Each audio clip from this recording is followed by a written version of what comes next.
Okay, അപ്പൊ നമ്മൾ നോക്കിക്കൊണ്ടിരുന്ന module 6 ആയിരുന്നു ലാസ്റ്റ് നോക്കിക്കൊണ്ടിരുന്നത്. ഇപ്പൊ ക്ലാസ് കിട്ടുന്ന കുറവാണ്, അപ്പൊ നമുക്ക് മാക്സിമം കുറച്ചുകൂടെ ഒന്ന് സ്പീഡ് കൂട്ടി പോവാം. അപ്പം മോഡ്യൂൾ 6 ആണ് നോക്കിക്കൊണ്ടിരുന്നത്. ഇന്റർനാഷണൽ ഓർഗനൈസേഷൻസ് ആയിരുന്നു. നമ്മുടെ UN റിലേറ്റഡ് ആയിട്ടുള്ള കാര്യങ്ങൾ നോക്കി. അതിനുശേഷം സാർക്കിനെ കുറിച്ചും ആസിയാനെ കുറിച്ചും ബ്രിക്സിനെ കുറിച്ചും ഒക്കെ നമ്മൾ നോക്കിയല്ലേ. അപ്പൊ നിങ്ങൾക്ക് ഇതിനെക്കുറിച്ച് അത്യാവശ്യം വെയിറ്റേജ് ഉള്ള ഒരു പോർഷൻ ആണിത്. ഓക്കെ, അത്യാവശ്യം വെയിറ്റേജ് ഉള്ള പോർഷൻ ആണിത്. അപ്പൊ നിങ്ങൾ കുറച്ച് കാര്യമായിട്ട് തന്നെ നോക്കുക. റീസെന്റ് നടന്നിട്ടുള്ള കാര്യങ്ങളെല്ലാം ഉൾപ്പെടുത്താൻ നോക്കുക. അത് നിങ്ങൾക്ക് ഇപ്പൊ കറണ്ട് അഫയേഴ്സ് വരുമ്പോൾ നിങ്ങൾക്ക് തരുന്നുണ്ടെന്നാണ് എനിക്ക് എന്റെ വിശ്വാസം. അപ്പോൾ കറണ്ട് അഫയേഴ്സിൽ ഈ ബ്രിക്സും ആസിയാനും UN ഒക്കെ റിലേറ്റഡ് ഉള്ള കാര്യങ്ങൾ നോക്കുക. അല്ലാതെ പോർഷൻസ് പറഞ്ഞ കാര്യങ്ങൾ നമുക്ക് ഇവിടെ നോക്കിപ്പോവാം. ഓക്കെ ഓക്കെ, അപ്പം മോഡൽ 6 നമ്മൾ സ്റ്റാർട്ട് ചെയ്യാണ്. അറിയാവുന്ന ഒരു ഉത്തരം പറഞ്ഞു തന്നെ പോവാം. ഓക്കെ, ഉത്തരം പടപടയെന്ന് ജസ്റ്റ് മെസ്സേജ് അയക്കുക. എ ആണോ, ബി ആണോ, സി ആണോ, ഡി ആണോ, ജസ്റ്റ് പറഞ്ഞു തന്നെ പോവാം. അപ്പൊ ഒന്നാമത്തെ, SAARC was founded in which year? SAARC was founded in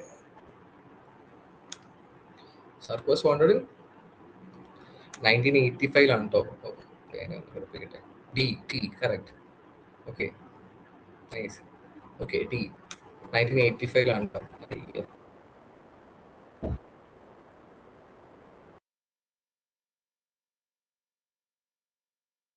the League of Nations, which contains the provision relating to collective security. League of Nations articles പറയാറില്ല. നിങ്ങളുടെ മോഡൽ 3 കുറച്ചും കൂടെ ഈ ലീഗ് ഓഫ് നേഷൻസുമായിട്ട് ബന്ധപ്പെട്ട് ഈ വെസ്റ്റ്ഫാലിയ തൊട്ടുള്ള കുറച്ച് കാര്യങ്ങൾ നോക്കുന്നുണ്ട്. അപ്പം ഞാൻ വിചാരിച്ച ലീഗ് ഓഫ് നേഷൻസ് കാര്യം നോക്കാന്നാണ്. പക്ഷേ ജസ്റ്റ് ഇവിടെ ക്വസ്റ്റ്യൻസ് ഇട്ടുന്നേ ഉള്ളൂ. ഓക്കെ, മനസ്സിലാക്കി വെക്കുക. കളക്റ്റീവ് സെക്യൂരിറ്റി അപ്പൊ UN ചാർട്ടർ വരുന്ന കളക്റ്റീവ് സെക്യൂരിറ്റി ആണെങ്കിലും ലീഗ് ഓഫ് നേഷൻസ് ചാർട്ടറിൽ വരുന്ന കളക്റ്റീവ് സെക്യൂരിറ്റി ആണെങ്കിലും ഈ ഒരു ആർട്ടിക്കിളിനെ കുറിച്ചാണ് റിപ്പീറ്റഡ് ആയിട്ട് ക്വസ്റ്റ്യൻസ് ചോദിച്ചിട്ടുള്ളത്. അപ്പം നിങ്ങൾ അത് ഒന്ന് മനസ്സിലാക്കാൻ വേണ്ടിയാണ് ഞാൻ അതിനകത്ത് ഇട്ടത്. ആർട്ടിക്കിൾ 16 ആണ് കേട്ടോ. ആർട്ടിക്കിൾ 16 ആണ്. അതായത് league of Nations article 16 collective security. അതായത് കളക്റ്റീവ് സാങ്ഷൻ ആയിക്കോട്ടെ, കളക്റ്റീവ് സെക്യൂരിറ്റി ആയിക്കോട്ടെ. ചിലപ്പോൾ കളക്റ്റീവ് സാങ്ഷൻ ആയിരിക്കും പറയുന്നത്.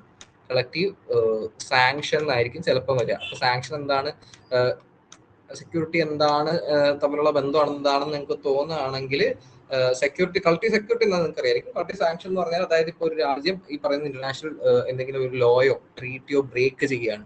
ബ്രേക്ക് ചെയ്യുമ്പോൾ ഇപ്പം ഈ പറയുന്ന ലീഗ് ഓഫ് നേഷൻസ് രാജ്യങ്ങളെല്ലാം കൂടെ എന്ത് ചെയ്യും, ഈ പറയുന്ന സാങ്ഷൻസ് അടിച്ചു കൊടുക്കും. അതാണ് ഇപ്പം അമേരിക്ക ചെയ്തുകൊണ്ടിരിക്കുന്നത്. ഇപ്പൊ നാറ്റോ എന്ന് പറയുന്ന രാജ്യങ്ങൾ, നാറ്റോയിലുള്ള രാജ്യങ്ങൾ അമേരിക്ക എന്ത് ചെയ്യുന്നു, ഇപ്പൊ ക്യൂബയ്ക്കൊക്കെ എതിരെ സാങ്ഷൻസ് ഉണ്ട്. നാറ്റോയിലുള്ള രാജ്യങ്ങളെല്ലാം ക്യൂബയ്ക്കെതിരെ സാങ്ഷൻസ് വെക്കണം എന്നാണ് പറയുന്നത്. ഓക്കെ, അതുകൊണ്ടൊക്കെ തന്നെ ക്യൂബയിൽ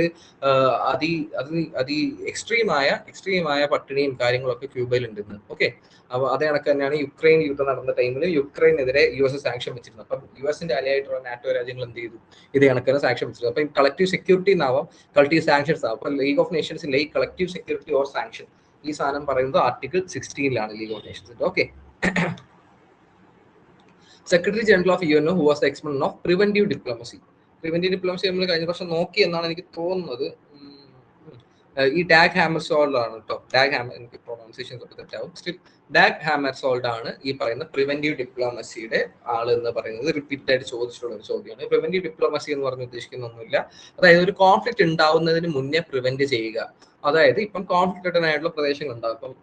ഇപ്പൊ സൗത്ത് സുഡാനിൽ ഇപ്പോഴും നിലവിൽ ആഭ്യന്തരമായി പ്രശ്നങ്ങൾ നടന്നുകൊണ്ടിരിക്കുന്ന സ്ഥലമാണ് സൗത്ത് സുഡാൻ എന്ന് പറയുന്ന സ്ഥലം. അപ്പൊ സൗത്ത് സുഡാനിൽ എന്ത് പറ്റുന്നു, പ്രശ്നങ്ങൾ നടക്കുന്നു. അപ്പൊ അവിടെ എന്താണ് ഇവര് ചെയ്യുക, ഓൾറെഡി പ്രശ്നം നടക്കുന്നുണ്ട്. അപ്പൊ ഇത് കോൺഫ്ലിക്റ്റ് ആയുള്ള പ്രദേശമാണെന്ന് മനസ്സിലാക്കിയിട്ട് അവിടെ ഈ പറയുന്ന കോൺഫ്ലിക്റ്റ് പ്രിവെന്റ് ചെയ്യാനുള്ള കാര്യങ്ങൾ എടുക്കുക. അതായത് അവിടെ പ്രശ്നങ്ങൾ നടക്കുന്ന ടീമുകൾ തമ്മിൽ സംസാരിപ്പിക്കുക, അല്ലെങ്കിൽ അവർ തമ്മിൽ ഒരു ഡിപ്ലോമാറ്റിക് നെഗോസിയേഷൻസിന്റെ വക്കത്തെത്തിക്കുക എന്നൊക്കെ പറയുന്നതാണ് ഈ പ്രിവെന്റീവ് ഡിപ്ലോമസിയുടെ ഒരു കാമ്പ് എന്ന് പറയുന്നത്. ഓക്കെ, അപ്പൊ അത് കൊണ്ടുവന്ന ആളാണ് ഈ പറയുന്ന ഡാഗ് ഹാമർസോൾഡ്. ഇത് ഒരു 2-3 വട്ടം ഞാൻ ഈ പറയുന്ന ചോദ്യം 2-3 വട്ടം പ്രീവിയസ് ഇയറിൽ ഞാൻ ഇതേ സെയിം ചോദ്യം കണ്ടു. The chapter of UN which contains provisions for collective security. ഇത് നമ്മൾ നോക്കിയതാണ്. ചാപ്റ്റർ ഓഫ് യുവന്റെ കളക്റ്റീവ് സെക്യൂരിറ്റിയെ കുറിച്ച് നമ്മൾ നോക്കിയതാണ്. കളക്റ്റീവ് സെക്യൂരിറ്റി എന്ന് പറഞ്ഞാൽ ഞാൻ പറയുന്ന പോലെ കളക്റ്റീവ് സാങ്ഷൻ എന്നും വരാം കേട്ടോ. അതായത് UN മെമ്പറായ ഏതെങ്കിലും ഒരു രാജ്യം ഈ പറയുന്ന UN ഏതെങ്കിലും ഒരു വലിയ ഇപ്പം ബയോളജിക്കൽ വെപ്പൺസ് അല്ലെങ്കിൽ കെമിക്കൽ വെപ്പൺസ് യൂസ് ചെയ്തു എന്ന് കണ്ടെത്തുമ്പോഴത്തേക്കും ഈ പറയുന്ന UN എന്ത് ചെയ്യാം, വേണമെങ്കിൽ സാങ്ഷൻ അടിച്ചു കൊടുക്കാം.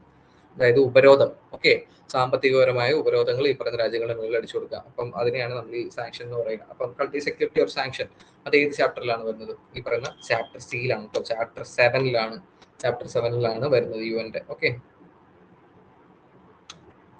ചൈനാസ് റോൾ ഇൻ സാർക്ക്.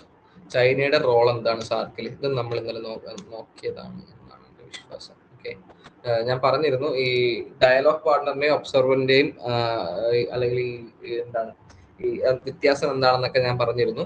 ഒബ്സർവറിന് ഇങ്ങനെ ഒബ്സർവ് ചെയ്യാം, കാര്യങ്ങളൊക്കെ പറയാം, വേറെ എന്താണ് അഭിപ്രായങ്ങളോ കാര്യങ്ങളോ പറയുന്നതിന് ബുദ്ധിമുട്ടുണ്ട്. ഒരു പാർട്ടായിരിക്കുമെന്നേ ഉള്ളൂ. ഡയലോഗ് പാർട്ട്ണർ ആകുമ്പോഴത്തേക്കും കുറച്ചും കൂടെ ഒന്ന് എസ്കലേറ്റ് ആയ ഒരു പൊസിഷനാണ്. അതായത് നിങ്ങൾക്ക് ഈ ചർച്ചകളിൽ പങ്കെടുക്കാം, നിങ്ങളുടെ അഭിപ്രായങ്ങൾ രേഖപ്പെടുത്താം, പക്ഷെ ഡിസിഷനിൽ അത് വരണ്ടയോ വേണോ അത് പരിഗണിക്കണോ എന്നൊക്കെ തീരുമാനിക്കുന്നത് ഈ പറയുന്ന സർക്കിൾ മെമ്പേഴ്സ് ആയിരിക്കും. അപ്പം നിലവിൽ ചൈന എന്ന് പറയുന്നത് ഒരു ഒബ്സർവർ ആണ് കേട്ടോ. ചൈന എന്ന് പറയുന്ന സർക്കിൾ ഒബ്സർവർ ആണ്. Fortaleza declaration is related to the affairs of Fortaleza declaration. Fortaleza declaration പറയൂ. Fertilizer declaration is related to the affairs of fertilizer declaration. Fertilizer declaration എന്തിന്റെ ഭാഗമായിട്ടാണ് വരുന്നത്? നമ്മൾ കഴിഞ്ഞ ക്ലാസ്സിൽ നോക്കിയതാണ്.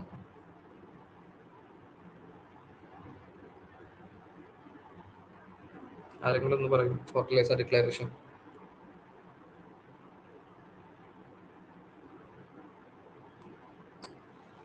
Fertilizer declaration ബ്രിക്സിൽ B. Nice Alphonse, nice.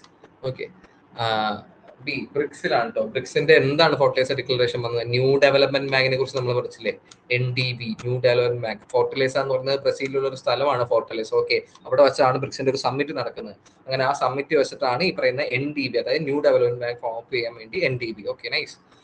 BRICS form ചെയ്യുന്നത്. ഓക്കെ, ബ്രിക്സിന്റെ ആ ഒരു സമിതി വെച്ചിട്ടാണ് NDB ഫോം ചെയ്യുന്നത്, new development bank. New development bank എന്തിനാണ് നമ്മൾ പറഞ്ഞത്? ന്യൂ ഡെവലപ്മെന്റ് ബാങ്ക് എന്ന് പറഞ്ഞാൽ ബേസിക്കലി ന്യൂ ഡെവലപ്മെന്റ് ബാങ്ക് എന്ന് പറഞ്ഞാൽ ഈ പറയുന്ന വെസ്റ്റിന്റെ ടൂൾ ആയിട്ടുള്ള IMFനെയും വേൾഡ് ബാങ്കിനെയൊക്കെ കൗണ്ടർ ചെയ്യുക എന്നൊരു ഉദ്ദേശത്തോടെയാണ് ന്യൂ ഡെവലപ്മെന്റ് ബാങ്ക് ഈ പറയുന്ന ബ്രിക്സ് കൊണ്ടുവന്നത്. ഓക്കെ, അടുത്താണ് the UN's report entitled leave no one behind, specifically deals issues related. ഇത് നമ്മൾ തോന്നുന്നു. ഓക്കെ, ഉത്തരം പേഴ്സൺസ് വിത്ത് ഡിഫറെന്റ് എബിലിറ്റീസ് ആണ് കേട്ടോ, അല്ലെങ്കിൽ disabilities. Okay, person with disabilities or person with different abilities.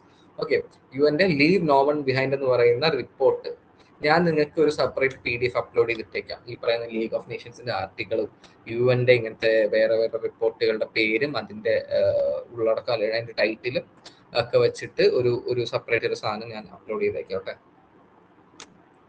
വെറ്റോ in UN security council means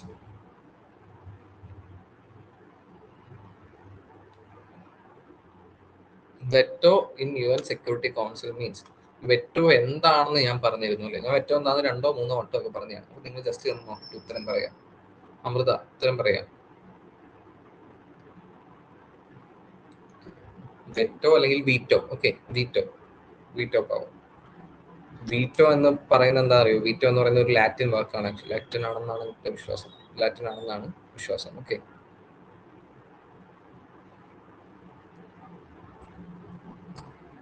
I oppose എന്നാണ് തോന്നുന്നു വീറ്റോയുടെ അർത്ഥം. അതായത് ഞാനിതിനെ സമ്മതിക്കുന്നില്ല ബേസിക്കലി. അതാണ് വീറ്റോയുടെ അർത്ഥം, ലാറ്റിൻ വാക്കാണ്. എന്താണ് ഇതിന്റെ ഉത്തരം? നിങ്ങൾ തന്നെ നോക്കുക. വീറ്റോ ആർക്കാണ് ചെയ്യാൻ പറ്റുക? UN സെക്യൂരിറ്റി കൗൺസിലുള്ള നോൺ പെർമനന്റ് മെമ്പേഴ്സിന് ചെയ്യാൻ പറ്റുമോ? പറ്റില്ല. പെർമനന്റ് മെമ്പേഴ്സിനെ ചെയ്യാൻ പറ്റത്തുള്ളൂ.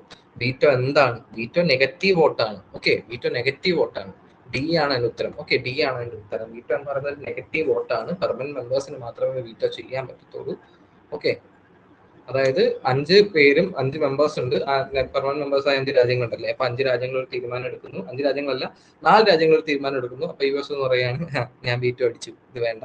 അങ്ങനെയാണെങ്കിൽ 4 രാജ്യങ്ങളെടുത്ത തീരുമാനത്തെ അട്ടിമറിച്ചുകൊണ്ട് ഈ പറയുന്ന വീറ്റോ വരും. ഓക്കെ, ആ തീരുമാനം ഇവർക്ക് കൈക്കൊള്ളാനാകാത്ത സ്ഥിതി വരും വീറ്റോ വന്നു കഴിഞ്ഞാൽ. ഓക്കെ, അതാണ് വീറ്റോ എന്ന് പറയുന്നത്. Okay, the term vaccine internationalism denotes. Okay, vaccine internationalism denotes limited role of state in fighting pandemic, equitable production of vaccine, equitable distribution of vaccine, state control over fighting pandemic. Vaccine internationalism. Okay, vaccine internationalism എന്താണ് ഉദ്ദേശിക്കുന്നത്? ഇതിനെക്കുറിച്ച് നമ്മൾ ഇങ്ങനെ ഒരു വാക്ക് കൊണ്ട് ഉദ്ദേശിച്ചിട്ടില്ലെങ്കിലും ഇതിനെക്കുറിച്ച് നമ്മൾ കഴിഞ്ഞ ക്ലാസ്സിൽ സംസാരിച്ചതാണ്. ഓക്കെ, നിങ്ങൾക്ക് ഇപ്പൊ എക്സാമിന് ചോദിക്കുമ്പോൾ എല്ലാം ഡയറക്റ്റ് ആയിട്ട് ചോദിക്കില്ല, മനസ്സിലായില്ലേ? എല്ലാ ക്വസ്റ്റും ഡയറക്റ്റ് ആയിട്ട് ചോദിക്കില്ല. നിങ്ങൾ കുറച്ച് നിങ്ങളുടെ കോമൺ സെൻസും കൂടെ യൂസ് ചെയ്യണം. അത് കണക്കൊരു ക്വസ്റ്റ്യൻ ആണ് ഇത്. ഓക്കെ, നമ്മൾ ഇതിനെക്കുറിച്ച് പറഞ്ഞിട്ടുണ്ട്, പക്ഷെ എനിക്കൊന്നും നമ്മൾ ക്ലാസ്സിൽ ഉദ്ദേശിച്ച വാക്ക് വേറെ എന്തോ ആണ്. ഓക്കെ, വേറൊരു വാക്കാണ് പറഞ്ഞത്. പക്ഷെ വാക്സിൻ ഇന്റർനാഷണലിസം കൊണ്ട് എന്തായിരിക്കും ഉദ്ദേശിക്കുക? സെയിം ഐഡിയ ആണ്. നമ്മളിത് പറഞ്ഞതാണ്. Limited role of state in fighting pandemic ആണോ? ഒരിക്കലും ആയിരിക്കില്ല. Okay, equitable production of vaccine ആണോ, ഇക്വിറ്റബിൾ ഡിസ്ട്രിബ്യൂഷൻ ഓഫ് വാക്സിൻ ആണോ, state control over fighting pandemic ആണോ? അതിലാണ് നിങ്ങൾക്കൊരു ഡൗട്ട് വരിക. എന്തായിരിക്കും അതിന്റെ ഉത്തരം? എ ആണോ, ബി ആണോ, സി ആണോ, ഡി ആണോ?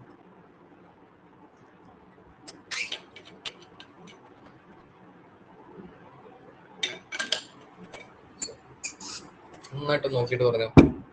സി ആണോ? സി ആണ്. ഓക്കെ, സി ആണ്. ഇക്വിറ്റബിൾ ഡിസ്ട്രിബ്യൂഷൻ ഓഫ് വാക്സിൻ ആണ് കേട്ടോ. ഡിസ്ട്രിബ്യൂഷൻ ഓഫ് വാക്സിൻ ആണ്. നമ്മൾ പറഞ്ഞു വാക്സിൻ ഇന്റർനാഷണൽ എന്ന് പറഞ്ഞാൽ അതായത് എല്ലാ രാജ്യങ്ങൾക്കും എല്ലാ മനുഷ്യർക്കും ഇത് ഒരു പാൻഡമിക് പണക്കാരനാണോ പാവപ്പെട്ടവനാണോ നോക്കിയിട്ടല്ലോ കോവിഡ് എന്ന് പറഞ്ഞൊരു അസുഖം ആൾക്കാരെ ബാധിക്കുന്നത്. അപ്പം അതിനുള്ള പ്രതിവിധിയും അല്ലെങ്കിൽ വാക്സിൻ എന്ന് പറഞ്ഞ സാധനവും എല്ലാ മനുഷ്യർക്കും ഈക്വൽ ആയിട്ട് കിട്ടണം എന്ന് പറഞ്ഞൊരു ഐഡിയയിലാണ് ഈ പറയുന്ന വാക്സിൻ ഇന്റർനാഷണലിസം വർക്ക് ചെയ്യുന്നത്. ലോകത്തിൽ തന്നെ നമ്മൾ നോക്കിക്കഴിഞ്ഞാൽ ഈ വാക്സിൻ ഒക്കെ പല രാജ്യങ്ങൾ അങ്ങോട്ടും ഇങ്ങോട്ടും കൊടുത്തിട്ടില്ല. ഇപ്പം ഇന്ത്യയൊക്കെ പല രാജ്യങ്ങൾക്കും വാക്സിൻ കൊടുത്ത് സഹായിച്ചിട്ടുണ്ട്. ഇതൊക്കെ ഈ വാക്സിൻ ഇന്റർനാഷണലിസത്തിന്റെ ഭാഗമാണ്. എന്ന് വെച്ചാൽ എല്ലാ രാജ്യങ്ങൾക്കും ഈ പറയുന്ന മൾട്ടിനാഷണൽ കോർപ്പറേഷൻസ് അല്ലെങ്കിൽ ഈ പറയുന്ന മെഡിക്കൽ ലോബിയുടെ കയ്യിൽ നിന്ന് ഇത്രയും വലിയ തുക കൊടുത്ത് രാജ്യങ്ങൾക്ക് ചിലപ്പോൾ എടുക്കാൻ കഴിയില്ല. വളരെ പൂർ ആയിട്ടുള്ള നേഷൻസിലെ ആൾക്കാർ മരിച്ചു പോട്ടെ നമുക്ക് എഴുതാൻ പറ്റുമോ? പറ്റില്ല. അപ്പോൾ ഈ വാക്സിൻ ഇന്റർനാഷണലിസം കൊണ്ട് ഉദ്ദേശിക്കുന്നത് എല്ലാവർക്കും ഒരേപോലെ ഈ പറയുന്ന രോഗത്തിനുള്ള പ്രതിവിധി എത്തണം. Okay, equitable distribution of vaccine ആണ്. The headquarters of SAARC is located in. Headquarters എവിടെയാണ്? ഹെഡ് ക്വാർട്ടേഴ്സ് എവിടെയാണ്? ഡി അല്ല.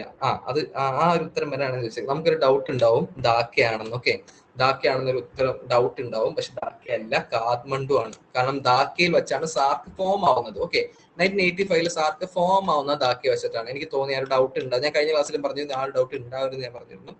പക്ഷെ കാഠ്മണ്ഡുവിലാണ് സാർക്കിന്റെ ഹെഡ് ക്വാർട്ടേഴ്സ് വരുന്നത്. ഓക്കെ, സാർക്കിന്റെ ഹെഡ് ക്വാർട്ടേഴ്സ് വരുന്നത് കാഠ്മണ്ഡുവിലാണ്. പക്ഷെ ഈ സാർക്ക് ഫോം ആവുന്ന മീറ്റിംഗ് നടക്കുന്നത് ധാക്കയെ വെച്ചിട്ടാണ് 1985. ഓക്കെ, അതാണ് അതൊരു ഡൗട്ട് ഉണ്ടാവും. എനിക്കും കുറെ കാലം ഉണ്ടായിരുന്നു. ഇത് വുമൺ കോൺഫറൻസിനെ കുറിച്ചാണ്. ഇതിനെക്കുറിച്ച് എനിക്ക് തോന്നുന്നു നമ്മൾ പറഞ്ഞിട്ട് കോൺഫറൻസ് നമ്മൾ ഹ്യൂമൻ റൈറ്റ്സിന്റെ ഒക്കെ കോൺഫറൻസ് പറഞ്ഞിരുന്നു. അതിനകത്ത് ഈ പറയുന്ന ഒരു വുമൺ കോൺഫറൻസ് വന്നിരുന്നു. ഓക്കെ, ഇതിന്റെ ഉത്തരം നമുക്ക് നോക്കാം കേട്ടോ. ഇതിന്റെ ഉത്തരം നമുക്ക് നോക്കാം, നല്ല സെപ്പറേറ്റ് നോക്കാം.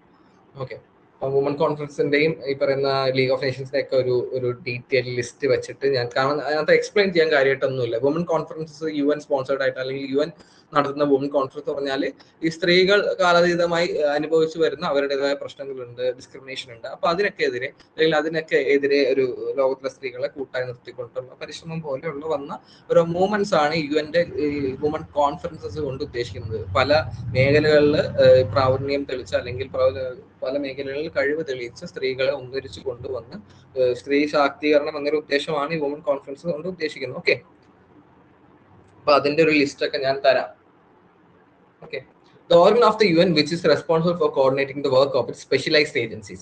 ഇതും നിങ്ങളൊന്ന് ആലോചിച്ച് നോക്കണം. Specialised agencies. ഞാൻ ഫസ്റ്റ് ജനറൽ അസംബ്ലിയും എക്കോസോക്കും സെക്രട്ടേറിയറ്റും കാര്യങ്ങളെല്ലാം പറഞ്ഞപ്പോൾ ഞാൻ പറഞ്ഞിരുന്നു നമ്മൾ കുറച്ച് ഏജൻസീസിന്റെ പേര് കേൾക്കാറുണ്ട് അല്ലെ. UN ആയിട്ട് റിലേറ്റ് നമ്മൾ കേൾക്കുന്ന കാര്യങ്ങളാണ് WHO, യൂണിസെഫ്. യൂണിസെഫ് എന്ന് പറഞ്ഞാൽ ചിൽഡ്രൻസ് എമർജൻസി ഫണ്ട് എന്നാണ് കേട്ടോ. United Nations children's emergency fund എന്നാണ് യൂണിസെഫിന്റെ ഫുൾ ഫോം. ഓക്കെ, അപ്പം ഇതൊക്കെ ഇങ്ങനെയൊക്കെ എഴുതാൻ പറ്റൂ വിചാരിക്കാം. ഓക്കെ, അപ്പം യൂണിസെഫ് ഇതൊക്കെ ആരുടെ അണ്ടറിലാണ് വരിക? ഞാൻ പറഞ്ഞു ആരാണ് ഇതിനെ സൂപ്പർവൈസ് ചെയ്യുന്നത്, ഏത് ഓർഗനാണ് UN ഏത് ഓർഗനാണ് ഇതിനെ സൂപ്പർവൈസ് ചെയ്യുന്നത്? യൂണിസെഫിനെയും WHO-നെയും യുനെസ്കോനെയൊക്കെ സൂപ്പർവൈസ് ചെയ്യുന്നത് അല്ലെങ്കിൽ ഇവരുടെ സ്പെഷ്യലൈസ്ഡ് ഏജൻസീസിനെ സൂപ്പർവൈസ് ചെയ്യുന്നത് ഇതിനകത്ത് ഏത്? എക്കോസോക്ക് ആണ്. കറക്റ്റ് ആണ്, എക്കോസോക്ക് ആണ്. റൈറ്റ്. ഓക്കെ, എക്കോസോക്ക് ആണ് ഈ പറയുന്ന എന്താണ് സ്പെഷ്യലൈസ്ഡ് ഏജൻസി WHO, യൂണിസെഫ്, യുനെസ്കോനൊക്കെ സൂപ്പർവൈസ് ചെയ്യുന്നത്. ASEAN was established by Colombo declaration, Singapore declaration, Manila declaration, Bangkok declaration. ഏത് ഡിക്ലറേഷനിലാണ് ASEAN എസ്റ്റാബ്ലിഷ് ആവുന്നത്? D correct. ബാങ്കോക്ക് ഡിക്ലറേഷനിലാണ് കേട്ടോ. അപ്പോൾ നിങ്ങൾ മാക്സിമം റെസ്പോൺസീവ് ആയിരുന്നാൽ നിങ്ങൾക്കും ക്ലാസ് കേൾക്കാൻ ഭയങ്കര രസമായിരിക്കും. അത് ഞാൻ അല്ലാതെ ക്ലാസ് എടുക്കുമ്പോഴും നിങ്ങൾ മാക്സിമം കാര്യങ്ങൾ ചോദിച്ച് എന്തെങ്കിലും കാര്യങ്ങൾ ഡൗട്ട് ആണ് ക്ലിയർ ചെയ്ത് പോട്ടോ. An agenda for peace is the proposal made by which following Secretary General of the UN.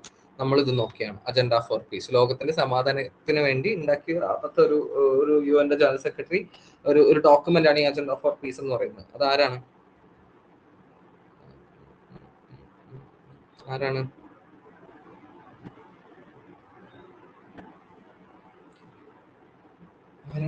Agenda for piece നമ്മൾ കഴിഞ്ഞ നോട്ട്സ് നോക്കിയ ആൾക്കാർക്ക് അറിയായിരിക്കും. ബുട്രോസ് ഗാലിയാണ് കേട്ടോ. ബുട്രോസ് ഗാലിയാണ് ആദ്യമായിട്ട് അജണ്ട ഓഫ് പീസ് എന്ന് പറഞ്ഞ ഡോക്യുമെന്റ് യുഎനിൽ പ്രൊഡ്യൂസ് ചെയ്തത്. Okay, the term regional comprehensive economic partnership അല്ലെങ്കിൽ RCEP is related to group which countries, so which country group? അത് ആസിയാൻ ആണ് കേട്ടോ. ആസിയാൻ ആണ് RCEP.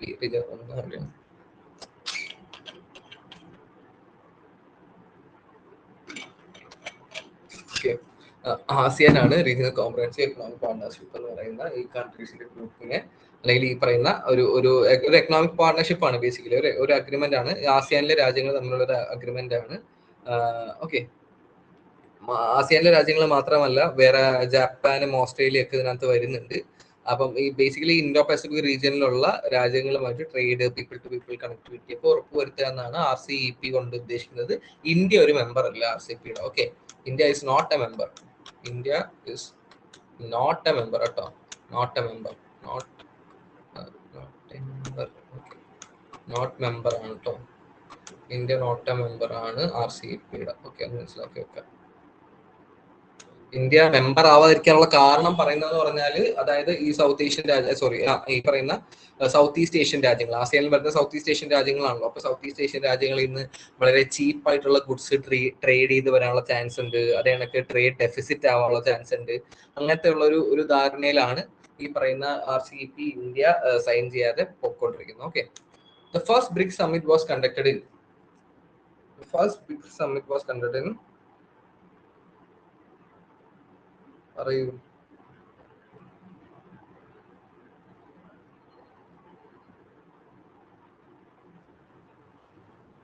എവിടെ വെച്ചിട്ടാണ്? സി അല്ല, ഡി. ഓക്കെ, 2009 റഷ്യയിലെ എക്കറ്റിൻബർഗിൽ വെച്ചിട്ടാണ് ഫസ്റ്റ് ബ്രിക്സ് സമ്മിറ്റ് നടക്കുന്നത്. ഓക്കെ, റഷ്യയിൽ വെച്ചിട്ടാണ് റഷ്യയിൽ വെച്ചിട്ടാണ് ആദ്യത്തെ ബ്രിക്സ് സമ്മിറ്റ് നടക്കുന്നത്. Okay, in which year Palestine was admitted as A member of UNESCO? കാരണം പാലസ്തീനുമായിട്ട് റിലേറ്റ് ചെയ്ത് ഒരുപാട് പ്രശ്നങ്ങൾ നടക്കുന്നുണ്ടാവാം, ഇങ്ങനെ ഒരു ചോദ്യം ചോദിക്കുന്നു. ഓക്കെ, അപ്പം 2011 യുനെസ്കോയുടെ മെമ്പറായിട്ട് വന്നത്. അപ്പം നിങ്ങൾ എന്ത് മനസ്സിലാക്കണം? ഇപ്പം നടക്കുന്ന ഇറാൻ, US, ഇസ്രയേൽ ഈ വാറിനെ കുറിച്ച് നന്നായിട്ട് പഠിച്ചിട്ട് പോവുക. ഓക്കെ, വളരെ റീസെന്റ് ആയിട്ട് നടക്കുന്ന ഒരു കാര്യമുണ്ട്. കാരണം ഇപ്പൊ പാലസ്തീൻ റിലേറ്റ് ചെയ്തിട്ട് ഒരു ക്വസ്റ്റ്യൻ വന്നു. അത് ആരും ചിന്തിക്കാത്ത രീതിയിലൊരു ക്വസ്റ്റ്യൻ വന്നു. യുനെസ്കോയിൽ എപ്പോഴാണ് പാലസ്തീൻ മെമ്പർ ആയെന്ന് പറഞ്ഞു. അത് പലർക്കും ഒരു 90% ആൾക്കാർക്ക് തെറ്റുന്ന ഒരു ക്വസ്റ്റ്യൻ ആണിത്. ഓക്കെ, സ്റ്റിൽ അങ്ങനെ ഒരു ക്വസ്റ്റ്യൻ വന്നു. അപ്പൊ നിങ്ങളും ഈ പറയുന്ന യുദ്ധം റിലേറ്റ് ചെയ്ത് കുറച്ച് കാര്യങ്ങൾ വായിച്ചു വെക്കുക. ഞാനും ഒരു നോട്ട് പ്രിപ്പയർ ചെയ്ത് തരുന്നുണ്ടാവും. അതിനെക്കുറിച്ച് മാക്സിമം കാര്യങ്ങൾ ഉൾപ്പെടുത്തി നമ്മൾ കുറച്ചുകൂടെ ഈ പോർഷൻസ് ഒക്കെ ഒന്ന് കഴിഞ്ഞാലേ നമുക്ക് കുറച്ചുകൂടെ കറണ്ട് അഫയേഴ്സിലേക്ക് ഡീൽ ചെയ്യാൻ പറ്റത്തുള്ളൂ. അപ്പോൾ പോർഷൻസ് ഒക്കെ തീർത്തിട്ട് ഞാൻ ഡീൽ ചെയ്യുന്നു. പക്ഷെ നിങ്ങളും കുറച്ച് അപ്ഡേറ്റ് ആയിട്ട് ഈ വാറിനെ കുറിച്ച് പഠിച്ചോണ്ട് പോവുക. Okay, how many Nations signed the ASEAN declaration in 1967? എത്ര നേഷൻസ് ആണ് ആസിയൻ ഡിക്ലറേഷൻ 1967 സൈൻ ചെയ്യുന്നത്? ഇത് നമ്മൾ നോക്കിയതാണ്. എത്ര നേഷൻസ് ആണ്? 2009 അൽഫോൺസ് ആദ്യമായിട്ടൊന്നും ക്ലാസ്സിൽ വരുന്നത്. 5 കറക്റ്റ്.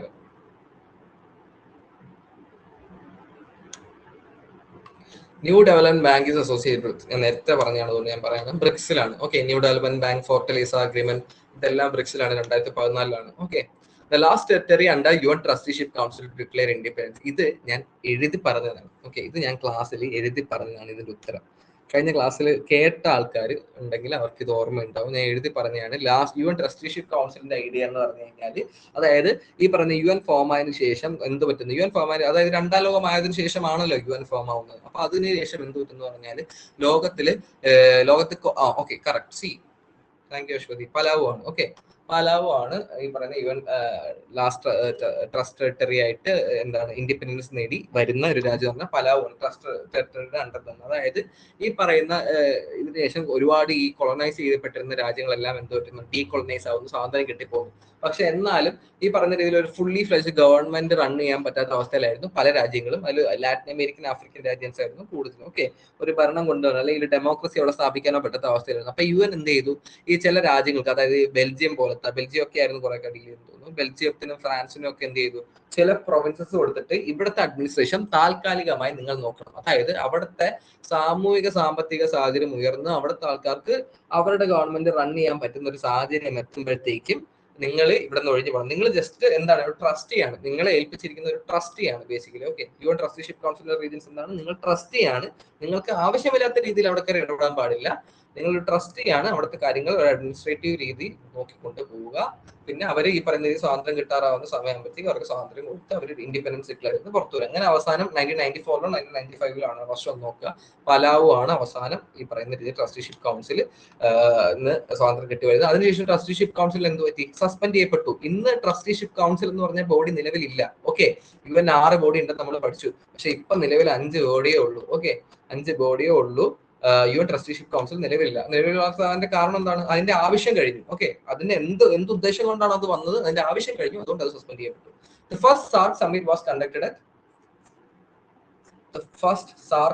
was conducted at എവിടെയാണ്? ധാക്കയിൽ വെച്ചാണ്. നമ്മൾ പറഞ്ഞു ആദ്യത്തെ സമ്മിറ്റ് നടക്കുന്നത് എവിടെയാണ്? ധാക്കയിലാണ്. പക്ഷെ അതിന്റെ ഹെഡ് ക്വാർട്ടേഴ്സ് എവിടെയാണ്? അത് ഓക്കെ. പിന്നെ ഇതിന്റെ സ്പെല്ലിങ്ങിൽ ഒരു പ്രശ്നം കേട്ടോ, ധാക്കയുടെ സ്പെല്ലിംഗ് ഇല്ല. ഓക്കെ, അത് ജസ്റ്റ് ക്ലിയർ ചെയ്തത്. പിന്നെ original membership of the League of Nations was, League of നേഷൻസിനെ ബന്ധപ്പെടുത്തി കുറച്ച് ചോദ്യമുണ്ട്. അത് ലീഗ് ഓഫ് നേഷൻസിനെ കുറിച്ച് നമ്മൾ പഠിക്കും, വേറൊരു യൂണിറ്റിൽ പഠിക്കും, 3ാമത്തെ യൂണിറ്റിൽ പഠിക്കും. ഓക്കെ, 41 ഫസ്റ്റ് ഇതിനകത്ത് ആഡ് ചെയ്തേ ഉള്ളൂ. 41 മെമ്പേഴ്സ് ആയിരുന്നു കേട്ടോ. 41 മെമ്പേഴ്സ് ആണ്. ഓക്കെ ഓക്കെ, അറിയാലോ. ഓക്കെ,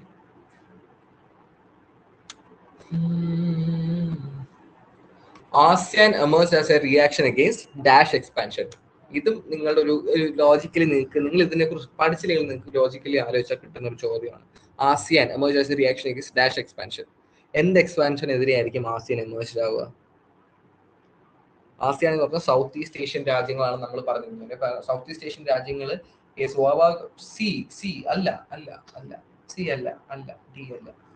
എ ആണ് കേട്ടോ, കമ്മ്യൂണിസ്റ്റ് എക്സ്പാൻഷൻ. അതാണ് ഞാൻ പറഞ്ഞത്, നിങ്ങൾ ലോജിക്കലി ആലോചിക്കുക. കാരണം സൗത്ത് ഈസ്റ്റ് ഏഷ്യൻ രാജ്യങ്ങളാണ് ഈ പറയുന്ന ASEANൽ വരുന്ന രാജ്യങ്ങൾക്ക്. ഇവരുടെ ചുറ്റും നിൽക്കുന്ന രാജ്യങ്ങൾ ഏതാണ്? ചൈന. തൊട്ട് മുകളിൽ ആരുണ്ട്? USSR. അപ്പം അവർക്ക് ഏത് എക്സ്പാൻഷനെയാണ് അവർ പേടിക്കേണ്ടത്? സ്വാഭാവികമായിട്ട് അവർ ഏത് എക്സ്പാൻഷനാണ് പേടിക്കുക? അതാണ് നിങ്ങൾ ലോജിക്കലി ആലോചിച്ചാൽ ഇതിനുള്ള ഉത്തരം നിങ്ങൾക്ക് പെട്ടെന്ന് കിട്ടും. ഓക്കെ, സ്വാഭാവികമായിട്ടും കമ്മ്യൂണിസ്റ്റ് എക്സ്പാൻഷനെയാണ് അവർ പേടിച്ചോണ്ടിരുന്നത്. ഓക്കെ, ചൈന ഈ പറയുന്ന ASEAN പിടിച്ചോണ്ടിരുന്നത് ചൈന. പക്ഷെ ASEAN ഫോം ആവാനുള്ള ഒരു കാരണം നമ്മൾ നോക്കുകയാണെങ്കിൽ കമ്മ്യൂണിസ്റ്റ് എക്സ്പാൻഷനും ഈ പറയുന്ന ക്യാപിറ്റലിസ്റ്റ് എക്സ്പാൻഷനും എല്ലാം അതിനുള്ള കാരണങ്ങളാണ്. ഓക്കെ, ASEAN ഫോം ആവുന്ന ഇപ്പൊ ഈ നാമിൽ പോലും ASEAN രാജ്യങ്ങൾ മെമ്പർ ആയിട്ടില്ല. കാരണം അവർ പറഞ്ഞത് അവരുടേതായ ഒരു ഐഡന്റിറ്റി കീപ്പപ്പ് ചെയ്ത് അവരുടെ കൾച്ചറിൽ അപ്ഹോൾഡ് ചെയ്ത് അവർക്ക് പോകണമെങ്കിൽ അവർക്ക് സ്വന്തമായി ഒരു ഓർഗനൈസേഷൻ വേണമെന്നുള്ളതാണ് ഈ പറയുന്ന ASEAN ഫോം ആവുന്നത്. ASEAN വളരെ പണ്ട് ഫോം ആവുന്ന 1967 ഫോം ആയ ഓർഗനൈസേഷൻ ആണ്. വളരെ പണ്ട് ആദ്യ കാലഘട്ടത്തിൽ ഓർഗനൈസേഷൻസ് വരുന്ന കാലഘട്ടത്തിൽ ഫോം ആയ ഒരു ഓർഗനൈസേഷൻ ആണ് ASEAN. ഓക്കെ, ഒന്നുകൂടി പറഞ്ഞു തരുമ്പോ. ഓക്കെ, ASEANൽ വരുന്ന രാജ്യങ്ങൾ എവിടെയാണ് വരുന്നത്? സൗത്ത് ഈസ്റ്റ് ഏഷ്യ അല്ലേ? സൗത്ത് ഈസ്റ്റ് ഏഷ്യൻ രാജ്യങ്ങളാണ് ASEANൽ വരുന്നത് നമ്മൾ പറഞ്ഞിരുന്നു. ഓക്കെ, സൗത്ത് ഈസ്റ്റ് ഏഷ്യൻ രാജ്യങ്ങൾ ഏതൊക്കെയാണ്? ഈ പറയുന്ന Colombo, Philippines, Cambodia, Singapore, Thailand, Malaysia ഒക്കെയാണ് ഈ പറയുന്ന സൗത്ത് ഈസ്റ്റ് ഏഷ്യൻ നേഷൻസ് എന്നൊക്കെ പറയുന്നത്. ഓക്കെ, കൊളംബോ അല്ല കേട്ടോ, സോറി, കംബോഡിയ. കൊളംബോ അല്ല, സൗത്ത് ഈസ്റ്റ് ഏഷ്യൻ നേഷൻസ് എന്ന് പറയുന്നത്. അപ്പം ഇതിന് ചുറ്റിനും കിടക്കുന്ന രാജ്യങ്ങൾ ഏതാണ്?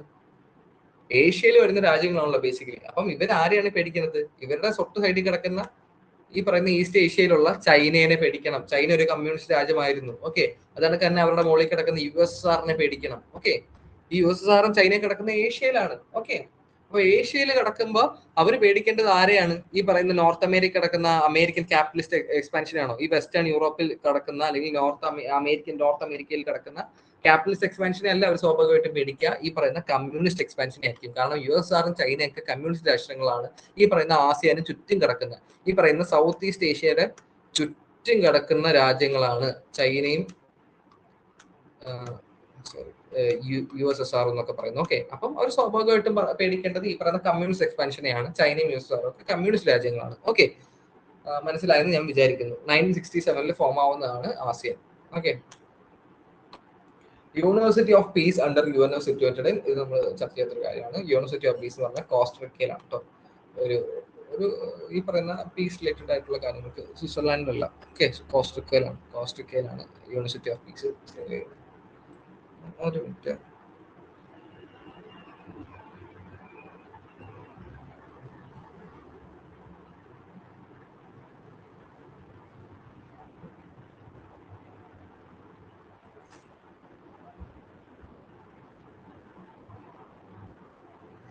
ഓക്കെ, മനസ്സിലായെന്ന് ഞാൻ വിചാരിക്കുന്നു. ഓക്കെ, ക്യാപിറ്റലിസ്റ്റ് എക്സ്പാൻഷന്റെ കാര്യമൊക്കെ മനസ്സിലായെന്ന് വിചാരിക്കുന്നു. കോസ്ട്രിക്കയിലാണ് യൂണിവേഴ്സിറ്റി ഓഫ് പീസ് സ്ഥിതി ചെയ്യുന്നത്. അപ്പൊ ഇത്രയുമാണ് നമ്മൾ നോക്കിയത്.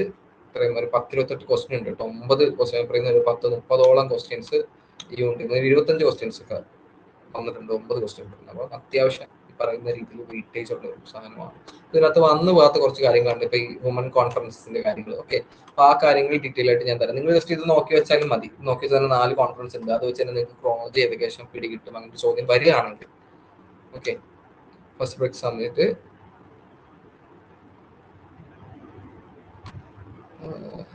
PDF ഇടാം.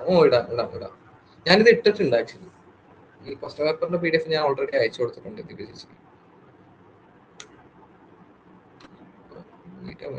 ക്വസ്റ്റ്യൻ വിട്ടുപോയെന്ന് തോന്നുന്നുണ്ടോ?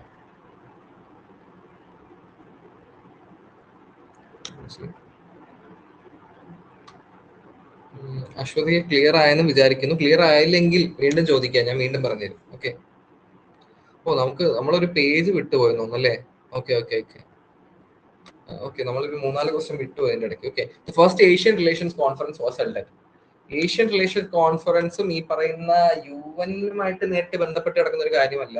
ഓക്കെ, പക്ഷെ ഞാൻ ജസ്റ്റ് ആഡ്, നമ്മൾ വിട്ടുപോയൊരു ക്വസ്റ്റൻ ആണ്. നമ്മൾ നേരത്തെ ചർച്ച ചെയ്തപ്പോൾ ചെയ്യേണ്ടായിരുന്നു. അപ്പൊ ഞാൻ ജസ്റ്റ് ആഡ് ചെയ്യുന്നുള്ളൂ. ഓക്കെ, ന്യൂഡൽഹിയിൽ വെച്ചാണ് ഫസ്റ്റ് ഏഷ്യൻ റിലേഷൻസ് കോൺഫറൻസ് നടക്കുന്നത്. ന്യൂഡൽഹിയിൽ വെച്ചാണ്. അപ്പൊ ഏഷ്യയിലെ രാജ്യങ്ങൾ തമ്മിൽ നടന്നൊരു, ഓക്കെ, ഈ നാമിനൊക്കെ മുമ്പേ നടക്കുന്ന, ഓക്കെ, നാമൊക്കെ ഫോമിന് മുമ്പേ നടക്കുന്നതാണ് first Asian relation conference. Article of UN charter under which the term non government organisation is used. അപ്പം ഇതും നിങ്ങൾക്ക് അങ്ങനെ എളുപ്പത്തിൽ ആൻസർ ചെയ്യാൻ പറ്റും. കാരണം നിങ്ങൾ ഈ UN-ന്റെ എല്ലാ ആർട്ടിക്കിളും നോക്കി പഠിക്കുക. ക്ലിയർ ആയി? Okay, thank you. ഓക്കെ, എല്ലാ ആർട്ടിക്കിളും നോക്കി പഠിക്കുക എന്ന് പറയുന്നത് അത്ര എളുപ്പമുള്ള കാര്യങ്ങളല്ല. അതുകൊണ്ട് തന്നെ ഞാൻ കുറച്ച് ഇമ്പോർട്ടന്റ് ആയിട്ടുള്ള ആർട്ടിക്കിൾ, ഈ കളക്റ്റീവ് സെക്യൂരിറ്റിയും ഒക്കെ വരുന്ന ഒരു ആർട്ടിക്കിൾ ഞാൻ ഒരു 8 നമ്മൾ പറഞ്ഞിരുന്നു അല്ലേ? അപ്പം ഇത് അല്ലാതെ ചോദിച്ചിരിക്കുന്ന ഒരു ആർട്ടിക്കിൾ ആണ്. ആർട്ടിക്കിൾ 71 ആണ് എന്നാണ് എന്റെ വിശ്വാസം. നോക്കട്ടെ.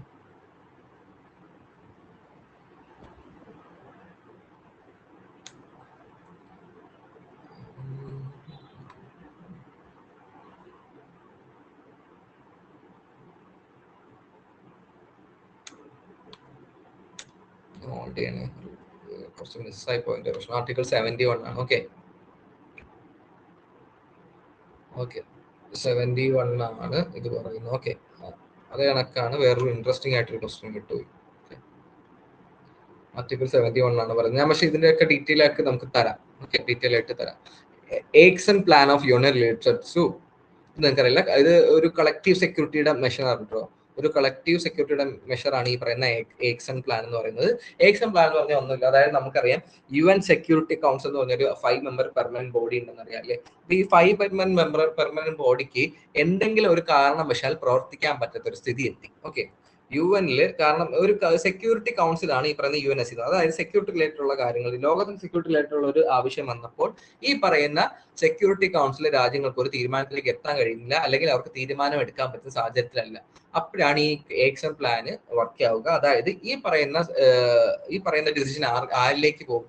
നമ്മുടെ UN ജനറൽ അസംബ്ലിയിലേക്ക് പോകും. ഓക്കെ, UN ജനറൽ അസംബ്ലിയിലേക്ക് ഈ പറയുന്ന ഡിസിഷൻ എടുക്കാനുള്ള ഈ ഡിസിഷൻ എടുക്കാനുള്ള ആ ഒരു പോയിന്റ് ഉണ്ടല്ലോ, ആ പോയിന്റ് ഈ പറയുന്ന UN ജനറൽ അസംബ്ലിയിലേക്ക് പോകും. അതായത് ആക്ഷൻ പ്ലാൻ എന്ന് പറഞ്ഞാൽ ഒന്നുമില്ല, ഈ UNSC-ക്ക് അല്ലെങ്കിൽ UN-ന്റെ സെക്യൂരിറ്റി കൗൺസിലിന് ഏതെങ്കിലും കാരണവശാൽ ഏതെങ്കിലും സെക്യൂരിറ്റി റിലേറ്റഡ് മാറ്ററിൽ തീരുമാനം എടുക്കാൻ പറ്റാത്ത ഒരു സാഹചര്യം വരികയാണെന്ന് വെച്ചോ.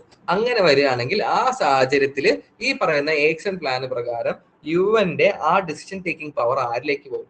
ജനറൽ അസംബ്ലിയിലേക്ക്, UN ജനറൽ അസംബ്ലിയിലേക്ക് പോകും. അതിനാണ് ആക്ഷൻ പ്ലാൻ എന്ന് പറയുന്നത്. ഓക്കെ, അതൊരു കളക്റ്റീവ് സെക്യൂരിറ്റിയുടെ മെഷറാണ്. അപ്പം ഇത്രയേ ഉള്ളൂ. അപ്പം നിങ്ങൾ ഈ ചോദ്യങ്ങളൊക്കെ നോക്കുക. അതിനകത്ത് ബാക്കി കാര്യങ്ങളൊക്കെ ഇൻക്ലൂഡ് ചെയ്തിട്ടുണ്ട്. ചെറിയ രീതിയിലുള്ള കണ്ടു. ഓക്കെ, ഇപ്പൊ RCEP റിലേറ്റഡ് ചെയ്തിട്ട് ഞാൻ ഇവിടെ കൊടുത്തിട്ടുണ്ട്. അപ്പൊ RCEP നമ്മൾ ഓൾറെഡി പഠിച്ചതാണ് RCEP-നെ കുറിച്ച്. എന്നാലും കുറച്ച് ഞാൻ എക്സ്പ്ലെയിൻ ചെയ്ത് കൊടുത്തിട്ടുണ്ട്. Okay, China, Japan, south Korea, Australia, New Zealand ആണ് ബാക്കി രാജ്യങ്ങൾ. ടോട്ടൽ 15 രാജ്യങ്ങൾ. India did not join RCEP. Okay, അപ്പം ഈ കാര്യങ്ങളൊക്കെ നോക്കുക.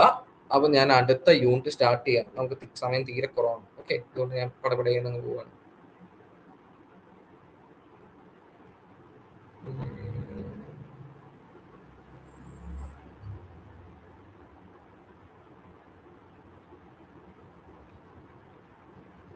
ഓക്കെ, ഞാൻ അടുത്ത ഫയൽ ഒന്ന് ആരും പോകരുത്.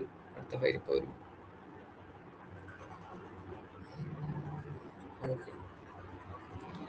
അപ്പൊ നമ്മള് മോഡ്യൂൾ വിസിബിൾ ആണോ? വിസിബിൾ അല്ലേ? നമ്മൾ മോഡ്യൂൾ 5 പോകുന്നതിന് മുന്നേ നമ്മൾ മോഡ്യൂൾ 4 പോവുകയാണ്. വേറെ ഒന്നും എനിക്ക് മോഡ്യൂൾ 5 മെറ്റീരിയൽസ് ഒന്നുകൂടെ ഒന്ന് സോർട്ട് ചെയ്യാനുണ്ട്. അപ്പൊ ഞാൻ വിചാരിച്ചു മോഡ്യൂൾ 4 കുറച്ചുകൂടെ ഒന്ന് ലൈറ്റ് ആണ്, കുറച്ച് ട്രീറ്റുകൾ പറഞ്ഞു പോയാൽ മതി. അപ്പം മോഡ്യൂൾ 4 തീർത്തിട്ട് ഞാൻ 5 എടുക്കാന്ന് വെച്ചു. ഓക്കെ, അത്രേ ഉള്ളൂ. എന്റെ സൈഡിലെ മിസ്റ്റേക്ക് ആണ്, സോറി. അപ്പം മോഡ്യൂൾ 4 ആണ് നമ്മൾ നോക്കാൻ പോകുന്നത്. എല്ലാവർക്കും ഈ പറയുന്ന പേജ് വിസിബിൾ ആണോ?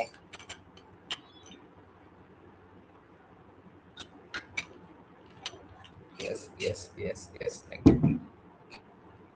വാർ ആൻഡ് കോൺഫ്ലിക്റ്റ് ആണ് നമ്മൾ നോക്കാൻ പോകുന്നത്. ഓക്കെ, സമകാലികമായി ഒരുപാട് ഇമ്പോർട്ടൻസ് ഉള്ളൊരു പോയിന്റ് ആണ്. പക്ഷെ നമ്മൾ സമകാലിക കാര്യങ്ങളെ കുറിച്ച് നോക്കുന്നതിന് മുന്നേ പ്രധാനമായും നമ്മൾ വാർ ആൻഡ് കോൺഫ്ലിക്റ്റ് നോക്കാൻ പോകുന്നത് കുറച്ച് ട്രീറ്റികളാണ്. ഓക്കെ, കുറച്ച് ട്രീറ്റുകൾ ഉണ്ട്. ഈ ആംസ് റിഡക്ഷനുമായി ബന്ധപ്പെട്ട് കുറച്ച് ട്രീറ്റുകൾ ഉണ്ട്. അതായത് വെപ്പൺസ് അക്യുമുലേറ്റ് ചെയ്യാൻ ബന്ധപ്പെട്ട് കുറച്ച് ട്രീറ്റുകൾ ഉണ്ട്. അതായത് നമ്മൾ നോൺ പ്രൊലിഫിഷൻ ട്രീറ്റി, CTBT, FMCT എന്നൊക്കെ പറഞ്ഞ് വേറെയും കുറച്ച് ട്രീറ്റുകൾ ഉണ്ട്. അപ്പൊ അതിനെ കുറിച്ചൊക്കെയാണ് നമ്മൾ നോക്കാൻ പോകുന്നത്. ഓക്കെ, കുറച്ചുകൂടെ ഇൻട്രസ്റ്റിംഗ് ആയ ഒരു യൂണിറ്റ് ആണ്, മോഡ്യൂളാണ്. ഓക്കെ, ഫസ്റ്റ് നമ്മൾ ട്രീറ്റികൾ വെച്ച് തുടങ്ങുകയാണ്.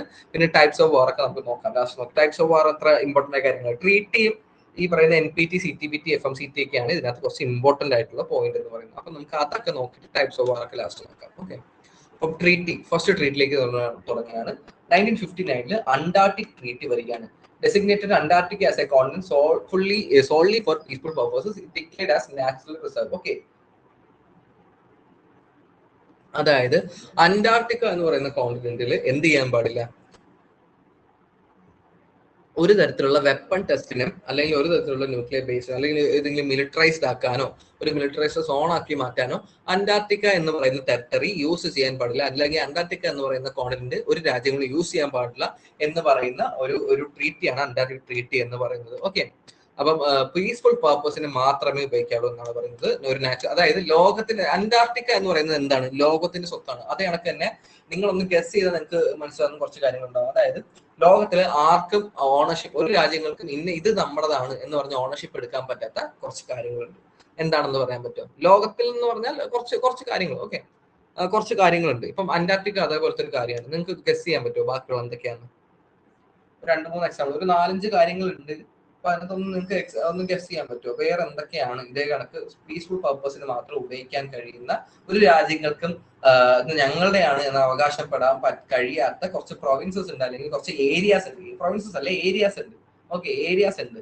ആ ഏരിയാസ് എന്തൊക്കെയാണെന്ന് പറയാൻ പറ്റും? അന്റാർട്ടിക്ക പോലത്തെ നിങ്ങൾ ജസ്റ്റ് ഒന്ന് തിങ്ക് ചെയ്ത് നോക്കി.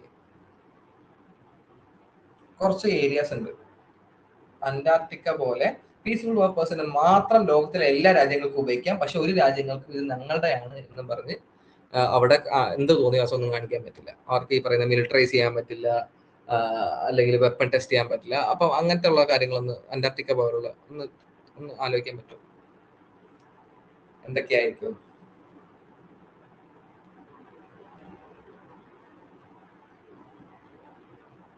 ഞാൻ ഒരു എക്സാമ്പിൾ പറയാം. Deep see. Okay, deep see ഇത് കണക്കത്തെ ഒരു ഏരിയ ആണ്. അതായത് നമുക്കറിയാം കടലുകളിൽ എന്തുണ്ട്? ഈ പറയുന്ന മാരിടൈം ബോർഡറുകൾ ഉണ്ട്, കാര്യങ്ങളുണ്ട്. പക്ഷെ ഡീപ് സീ എന്ന് പറയുന്ന സാധനം, അല്ലെങ്കിൽ ഉൾക്കടൽ എന്ന് പറയുന്ന സാധനം എന്തല്ല, ഒരു രാജ്യങ്ങൾക്ക് അവകാശപ്പെടാൻ കഴിയാത്ത കുറച്ച് ഭാഗങ്ങളാണ് ഈ പറയുന്ന ഉൾക്കടൽ. ഓരോ ഓഷൻസിന്റെയും ഉൾക്കടലുകൾ എന്ന് പറയുന്നത് ഓരോ ഈ പറയുന്ന രാജ്യങ്ങൾ തന്റെയാണെന്ന് അവകാശപ്പെടാൻ കഴിയില്ല. ഓക്കെ, തന്റെയാണെന്ന് അവകാശപ്പെടാൻ കഴിയില്ല. അതേ കണക്ക് തന്നെ ഇത്തരം സ്ഥലങ്ങളിൽ എന്ത് ചെയ്യാൻ പറ്റില്ല? ഈ പറയുന്ന മിലിറ്ററൈസ് ചെയ്യാനോ അല്ലെങ്കിൽ ഈ പറയുന്ന വെപ്പൺ ടെസ്റ്റിനോ വേണ്ടി ഉപയോഗിക്കാൻ പാടില്ല എന്നാണ് പറയുന്നത്. അതേ കണക്ക് തന്നെ വേറൊരു എക്സാമ്പിൾ പറഞ്ഞത് ഔട്ടർ സ്പേസ് അല്ലേ? ബഹിരാകാശത്ത് വെച്ചിട്ട് എന്തെങ്കിലും ചെയ്യാൻ പറ്റുമോ? ബഹിരാകാശം ആരുടെയെങ്കിലും സ്വന്തമാണോ? US സ്വന്തമാണോ ബഹിരാകാശം?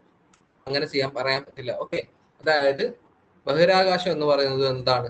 എല്ലാ രാജ്യങ്ങൾക്കും പീസ്ഫുൾ ആയ പർപ്പസിന് വേണ്ടി എല്ലാ രാജ്യങ്ങൾക്കും ഒരേപോലെ യൂസ് ചെയ്യാൻ പറ്റുന്ന സ്പേസ് ആണ് ഈ ഔട്ടർ സ്പേസ് എന്ന് പറയുന്നത്, ഡീപ് സീ എന്ന് പറയുന്നത്. അതേ കണക്ക് തന്നെ ഡീപ് ബെഡ് സീ ഉണ്ട്, അന്റാർട്ടിക്ക ഉണ്ട്. ഓക്കെ, അങ്ങനെ കുറച്ച് ഒരു 4-5 പോയിന്റ്സ് ഉണ്ട് ഇതേ കണക്കത്തെ. ഓക്കെ, അടുത്താണ് 1963 പാർഷ്യൽ ടെസ്റ്റ് ബാൻ ട്രീറ്റി അല്ലെങ്കിൽ PTBT, ban weapon test in atmosphere, outer space, under water except in ground. Okay, അപ്പൊ ഞാൻ നേരത്തെ പറഞ്ഞൊരു കാര്യമാണ്. അതേ കണക്ക് തന്നെ ഔട്ടർ സ്പേസ് പോലെയാണ് അറ്റ്മോസ്ഫിയറും. ഓക്കെ, അപ്പം അറ്റ്മോസ്ഫിയറിലും ഔട്ടർ സ്പേസിലും ഈ പറയുന്ന ജലത്തിന്റെ അടിയിലുമുള്ള വെപ്പൺ ടെസ്റ്റിങ് അല്ലെങ്കിൽ ന്യൂക്ലിയർ വെപ്പൺ ടെസ്റ്റിങ്ങുകളൊക്കെ എന്ത് ചെയ്തു?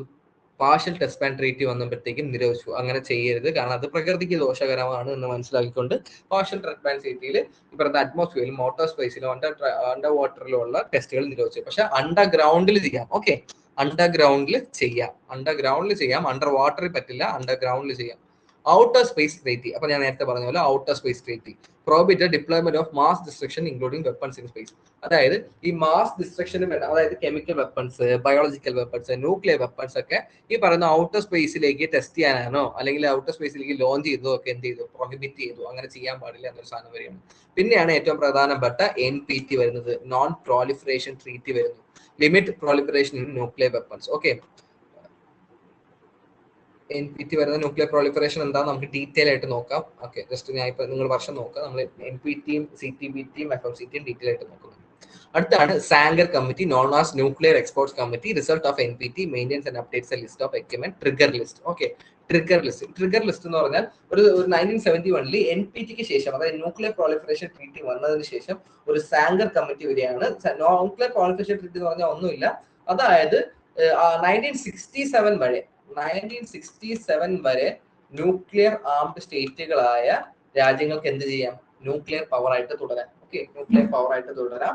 അതിനുശേഷം ലോകത്ത് ആരും ഈ പറയുന്ന രീതിയിൽ ന്യൂക്ലിയർ വെപ്പൺസ് വികസിപ്പിക്കരുത് എന്ന് പറയുന്ന വളരെ, എന്റെ പേഴ്സണൽ ഒപ്പീനിയൻ മാത്രമല്ല ലോകത്തിന്റെ ഒപ്പീനിയൻ വളരെ ഡിസ്ക്രിമിനേറ്ററി ആയിട്ടുള്ള ഒരു ട്രീറ്റിയാണ് നോൺ പ്രൊളിഫറേഷൻ ട്രീറ്റി എന്ന് പറയുന്നത്. കാരണം ഈ 5 രാജ്യങ്ങൾ ഏതൊക്കെയാണ്? USSR, China, France, okay, China, France, UK ആണ് ഈ പറയുന്ന 5 രാജ്യങ്ങൾ. ഓക്കെ, ചൈന, ഫ്രാൻസ്, UK ആണ് ഈ പറയുന്ന 5 രാജ്യങ്ങൾ എന്ന് പറയുന്നത്. ഓക്കെ, നോൺ പ്രൊളിഫറേഷൻ ട്രീറ്റിയിൽ പെടാത്ത 5 രാജ്യം. അതായത് ഈ 5 രാജ്യങ്ങൾക്ക് ഈ പറയുന്ന രീതിയിൽ ന്യൂക്ലിയർ വെപ്പൺസ് ഡെവലപ്പ് ചെയ്യാനല്ല, ന്യൂക്ലിയർ വെപ്പൺസ് അവർ ഓൾറെഡി ടെസ്റ്റ് ചെയ്ത ന്യൂക്ലിയർ ആംഡ് സ്റ്റേറ്റുകളായി. അതുകൊണ്ട് ഈ 5 രാജ്യങ്ങൾക്ക് ഇതേ കണക്കിനെ തുടരാം. ബാക്കിയുള്ള രാജ്യങ്ങൾ എന്ത് ചെയ്യാൻ പാടില്ല, ന്യൂക്ലിയർ വെപ്പൺസ് വികസിപ്പിക്കരുത്. ലോകത്തിന്റെ സംരക്ഷണത്തിന് വേണ്ടി, ലോകത്തിന്റെ പ്രകൃതിയുടെ സംരക്ഷണത്തിന് വേണ്ടി ന്യൂക്ലിയർ വെപ്പൺസ് ഡെവലപ്പ് ചെയ്യുന്ന പറഞ്ഞൊരു ട്രീറ്റിയാണ് നോൺ പ്രൊളിഫറേഷൻ ട്രീറ്റി എന്ന് പറയുന്നത്. ഓക്കെ, ഇവരുടെ കാര്യവും പറയുന്നത് നോൺ പ്രൊളിഫറേഷൻ ട്രീറ്റിയിൽ പതുക്കെ ഈ പറയുന്ന രാജ്യങ്ങൾ എന്ത് ചെയ്യണം, ന്യൂക്ലിയർ ഡിസാർമമെന്റിലേക്ക് അല്ലെങ്കിൽ ന്യൂക്ലിയർ വെപ്പൺസ് വികസിപ്പിക്കുന്നത് നിർത്തി ഉള്ള ന്യൂക്ലിയർ വെപ്പൺസ് ഡിസ്പോസ് ചെയ്ത് പതുക്കെ മാറി വരണം എന്നാണ് നോൺ പ്രൊളിഫറേഷൻ ട്രീറ്റി വരുന്നത്. ഇന്ത്യ ഒന്നും NPTയുടെ സിഗ്നറ്ററി അല്ല. അപ്പൊ ഈ ട്രിഗർ ലിസ്റ്റ് എന്ന് പറയുന്നത് അതിനുശേഷം സാഗ്നർ എന്ന് പറഞ്ഞൊരു കമ്മിറ്റി വരുന്നു. അതായത് സാഗ്നർ ആണ് ചെയർ ചെയ്തത്. ഓക്കെ, അപ്പം ഇതിന്റെ ഒരു പ്രധാനപ്പെട്ട ഐഡിയ എന്ന് പറഞ്ഞാൽ ഒരു ട്രിഗർ ലിസ്റ്റ് ഉണ്ടാക്കി. അതായത് ഈ ന്യൂക്ലിയർ വെപ്പൺസ് ഡെവലപ്പ് ചെയ്യാൻ ഉപയോഗിക്കുന്ന കുറച്ച് കാര്യങ്ങളുണ്ട് അല്ലെ. അതായത് നമുക്കറിയാവുന്ന പോലെ കുറച്ച് ഈ എന്താണ് കുറച്ച് മെറ്റീരിയൽസ് ഉണ്ട്. അപ്പം ഇത്തരം മെറ്റീരിയൽസ് വരുന്ന ഒരു ലിസ്റ്റ് ആണ്. ഓക്കെ, ലിസ്റ്റ് ആണ് ട്രിഗർ ലിസ്റ്റ് എന്ന് പറയുന്നത്. നമ്മൾ IAEA കുറിച്ച് കഴിഞ്ഞ ഏതൊരു യൂണിറ്റ് പഠിച്ചപ്പോൾ IAEA കുറിച്ച് പഠിച്ചിരുന്നു അല്ലെ. IAEA എന്ന് പറഞ്ഞാൽ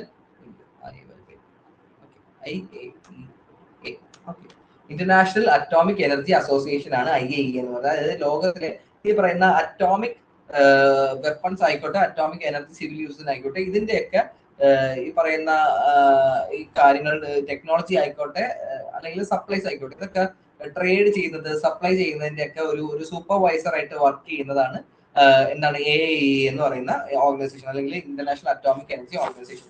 അപ്പൊ ഇന്റർനാഷണൽ അറ്റോമിക് എനർജി ഓർഗനൈസേഷൻ എന്തുണ്ട്, ഒരു ട്രിഗർ ലിസ്റ്റ് ഉണ്ട്. അതായത് ഈ പറയുന്ന ന്യൂക്ലിയർ വെപ്പൺസ് ഡെവലപ്പ് ചെയ്യുന്ന സാധനവും മെറ്റീരിയൽസ് ഉള്ളടങ്ങിയിട്ടുള്ള ട്രിഗർ ലിസ്റ്റ് ഉണ്ട്. അപ്പം ഈ പറയുന്ന ഇവരുടെ ഈ മാനദണ്ഡങ്ങൾക്ക് അനുസരിച്ചുള്ള ലിസ്റ്റ് ആണോ, അല്ലെങ്കിൽ മാനദണ്ഡങ്ങൾക്ക് അനുസരിച്ചുള്ള മെറ്റീരിയൽസ് ആണോ യൂസ് ചെയ്യുന്നത് അല്ലെങ്കിൽ ട്രേഡ് ചെയ്യുന്നത്, അല്ലെങ്കിൽ ടെക്നോളജി കൊടുക്കുന്നതൊക്കെ രീതിയിൽ വന്ന ഒരു ലിസ്റ്റ് ആണ് ട്രിഗർ ലിസ്റ്റ് എന്ന് പറയുന്നത്. ഓക്കെ, അടുത്താണ് സ്ട്രാറ്റജിക് ആംസ് ലിമിറ്റേഷൻ ട്രീറ്റി അല്ലെങ്കിൽ SALT I എന്ന് പറയുന്നത്. First agreement between super powers limit the amount of nuclear weapons used. അതായത് സൂപ്പർ പവേഴ്സ് തമ്മിൽ, അതായത് USഉം USSRഉം തമ്മിൽ നടന്ന ഫസ്റ്റ് ഒരു ന്യൂക്ലിയർ വെപ്പൺ റിലേറ്റഡ് ട്രീറ്റി ആണ് ഈ പറയുന്ന strategic arms limitation treaty SALT I എന്ന് പറയുന്നത്. വളരെ ഇമ്പോർട്ടന്റ് ആണ്. SALT I, SALT II, SORT ഒക്കെ വളരെ ഇമ്പോർട്ടന്റ് ട്രീറ്റീസ് ആണ്. നമ്മൾ ആംസ് ട്രീറ്റീസിനെ കുറിച്ച് സെപ്പറേറ്റ് ഒന്നുകൂടെ നോക്കുന്നുണ്ട് കേട്ടോ ഈ യൂണിറ്റിൽ തന്നെ. ഓക്കെ, അപ്പൊ മൊത്തത്തിൽ നോക്കിക്കോ. Strategic Arms Limitation Treaty SALT I, first agreement between superpowers limits the amount of nuclear weapons used. USഉം USSRഉം തമ്മിൽ നടന്നതാണ്. ഓക്കെ, അടുത്താണ് ബയോളജിക്കൽ വെപ്പൺ കൺവെൻഷൻ. ഏത് വർഷമാണ്? 1972 ആണ്. Biological weapon prohibits the development, production and stocking of biological and toxic weapons. അപ്പോൾ toxin വെപ്പൺസിനെ കുറിച്ച് ഞാൻ പറഞ്ഞിരുന്നു അല്ലേ. ഞാൻ വിയറ്റ്നാമിൽ വെച്ച് നടന്ന ഏജന്റ് ഓറഞ്ച് എന്ന് പറയുന്ന ഒരു ബയോളജിക്കൽ വെപ്പണിന്റെ കാര്യം പറഞ്ഞിരുന്നു. അതൊരു ടോക്സിക് വെപ്പൺ ആണ്. അതായത് ഈ ബയോളജിക്കൽ വെപ്പണിന്റെ പ്രശ്നമാണ് നമ്മുടെ നമ്മുടെ ബയോളജിക്കൽ വെപ്പൺസ് അഫക്റ്റ് ആയി കഴിഞ്ഞാൽ ആള് മരണപ്പെട്ടില്ലെങ്കിൽ കൂടെ നമ്മുടെ ആന്തരിക അവയവങ്ങളെ അല്ലെങ്കിൽ നമ്മുടെ DNA ഒക്കെ ആയിരിക്കും ബാധിക്കുക. ഇന്ന് ഞാൻ പറഞ്ഞു വിയറ്റ്നാമില് അന്ന് വിയറ്റ്നാം വാർ നടന്ന പ്രൊവിൻസിൽ ഉണ്ടായിരുന്ന ആൾക്കാരിൽ ചെറിയൊരു ശതമാനം ആൾക്കാരെങ്കിലും ഇന്നും ജനിച്ചു വീഴുന്ന ആൾക്കാർക്ക് എന്തുണ്ട്, ഫിസിക്കൽ ഡിസേബിലിറ്റീസ് ഉണ്ട്, അല്ലെങ്കിൽ ജനിച്ചു വീഴുന്ന കുട്ടികൾക്ക് ഈ പറയുന്ന മെന്റൽ ഡിസേബിലിറ്റീസ് ഒക്കെ ആയിട്ടാണ് ജനിച്ചു വീഴുന്നത്. അത് അന്ന് US ഉപയോഗിച്ച, അതായത് 1970s US വിയറ്റ്നാമിൽ ഉപയോഗിച്ച ടോക്സിക് വെപ്പൺസിന്റെ അല്ലെങ്കിൽ ബയോളജിക്കൽ വെപ്പൺസിന്റെ ഏജന്റ് ഓറഞ്ച് പോലത്തുള്ള വെപ്പൺസിന്റെ ഫലമായിട്ടാണ് ഈ പറയുന്ന രീതിയിലുള്ള ഇന്നും അവിടുത്തെ ജനങ്ങൾ അനുഭവിക്കുന്നത്. അപ്പം അതൊക്കെ നിരോധിച്ചുകൊണ്ട് വന്ന ഒരു കൺവെൻഷനാണ് ബയോളജിക്കൽ വെപ്പൺസ് കൺവെൻഷൻ 1972.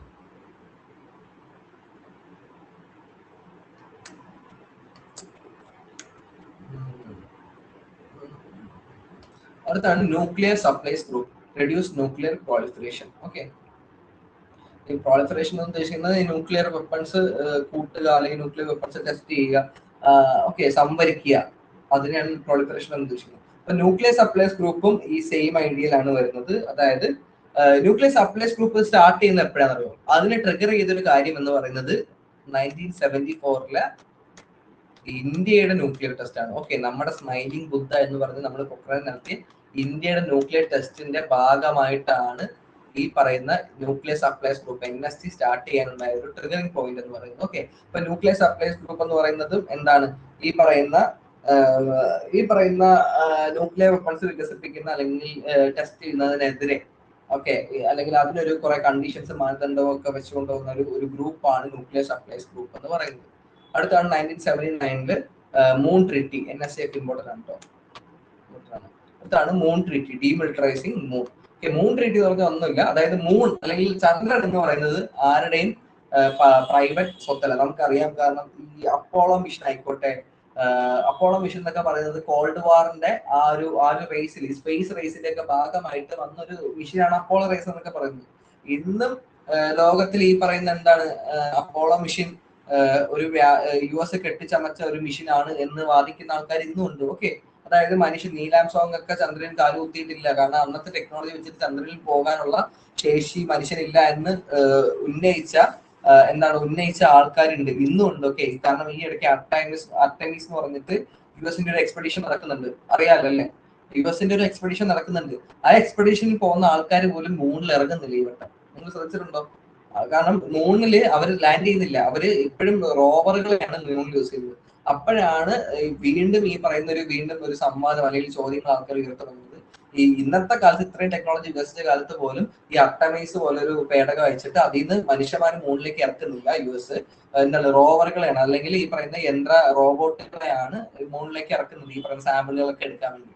പക്ഷെ അങ്ങനെയാണെങ്കിൽ 1970s 1980s എങ്ങനെ മനുഷ്യരെ ചന്ദ്രനിൽ എത്തിച്ചു എന്നത് ഇന്നും ഈ ആൾക്കാർ ചോദിക്കുന്നുണ്ട്. പക്ഷെ അതിന് സയന്റിഫിക്കലി എക്സ്പ്ലനേഷൻ ഉണ്ട്. ഓക്കെ, സയന്റിഫിക്കലി എക്സ്പ്ലനേഷൻ ഉണ്ട്. ഇപ്പൊ മൂൺ ട്രീറ്റി എന്ന് പറയുന്നത് ബേസിക്കലി എന്താണ്, ഞാൻ ടോപ്പിക്കിൽ നിന്ന് വിട്ടുമാറി കേട്ടോ. അപ്പൊ മൂൺ ട്രീറ്റി എന്ന് പറയുന്ന ഒന്നുമില്ല, ഈ മൂൺ ആരുടെയും ഒരു എന്താണ് പബ്ലിക് സ്വത്തല്ല. നിങ്ങൾക്ക് അവിടെ പോകാം, എക്സ്പെഡിഷൻ നടത്താം, സാമ്പിളുകൾ കളക്ട് ചെയ്യാം, അതെല്ലാം ഫൈനാണ്. പക്ഷെ അവിടെ മിലിറ്ററൈസ് ചെയ്യാനോ അല്ലെങ്കിൽ അവിടെ അത് ഞങ്ങളുടെ ഏരിയ ആണെന്ന് പറയാനൊന്നും മൂൺ ട്രീറ്റില്ല. അല്ലെങ്കിൽ മൂൺ ട്രീറ്റി എന്ന് ഉദ്ദേശിക്കുന്നുണ്ട് ഔട്ടർ സ്പേസ് ഉദ്ദേശിക്കുന്നുണ്ട്. ഓക്കെ, മൂൺ ട്രീറ്റി കൊണ്ട് ഈ പറയുന്ന ഔട്ടർ സ്പേസ് ഉദ്ദേശിക്കുന്നുണ്ട്. ഓക്കെ, ഔട്ടർ സ്പേസും ഉദ്ദേശിക്കുന്നുണ്ട്.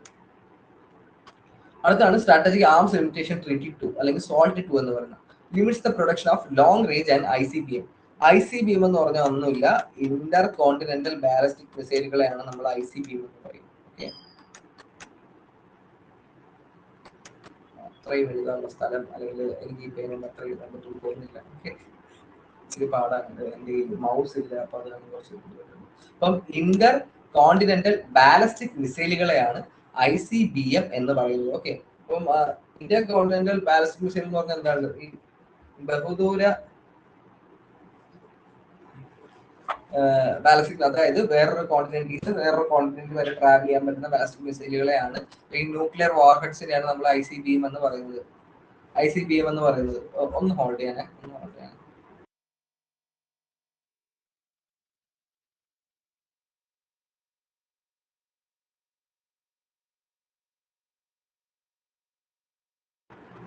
Okay, sorry. അപ്പം ICBM എന്ന് പറയുന്നത്. ഓക്കെ, അപ്പം ഇന്ത്യക്ക് ഒരു ICBM ഉണ്ട്. ഇന്ത്യ ഡെവലപ്പ് ചെയ്ത ICBM പേരാണ് അഗ്നി 5 എന്ന് പറയുന്നത്. ഓക്കെ, ഇന്ത്യ ഡെവലപ്പ് ചെയ്ത ഒരു ICBMന്റെ പേരാണ് അഗ്നി 5. ഞാൻ പറഞ്ഞൊരു ബുക്കും പേപ്പറുമായിട്ട് ഇരിക്കണം, ഞാൻ കുറച്ച് എക്സ്ട്രാ കാര്യങ്ങൾ പറയുന്നത്. ഓക്കെ, അപ്പം ഇന്ത്യ ഡെവലപ്പ് ചെയ്ത ഒരു ICBM ആണ് അഗ്നി 5 എന്ന് പറയുന്നത്.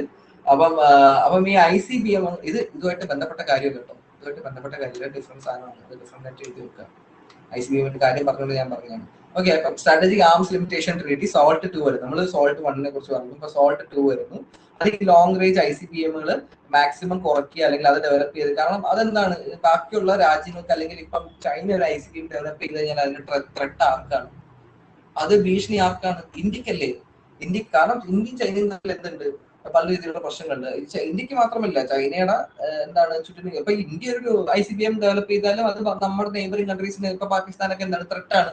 അപ്പൊ അവരവിടെ എന്ത് ചെയ്യും? അവർ അവിടെ ICBM ഡെവലപ്പ് ചെയ്യും, അല്ലെങ്കിൽ ഈ പറയുന്ന ഇന്ത്യ കൊണ്ടുവന്ന ബാലിസ്റ്റിക് മിസൈൽസ് ഡെവലപ്പ് ചെയ്യും. അപ്പൊ അവിടെ എന്ത് നടക്കുന്നത്? അവിടെ ഒരു ആംസ് റേസ് ആണ് അവിടെ നടന്നുകൊണ്ടിരിക്കുന്നത്, അല്ലെ? അപ്പം അതിനെയൊക്കെ കൺട്രോൾ ചെയ്യുന്ന ഒരു ഐഡിയയിലാണ് ഈ പറയുന്ന സ്ട്രാറ്റജിക് ആംസ് ലിമിറ്റേഷൻ ട്രീറ്റി ഒക്കെ വരുന്നത്. പിന്നെ ഒരു ബേസിക്കലി നമ്മൾ കുറെ ആം ട്രീറ്റീസിനെ കുറിച്ച് പഠിക്കും.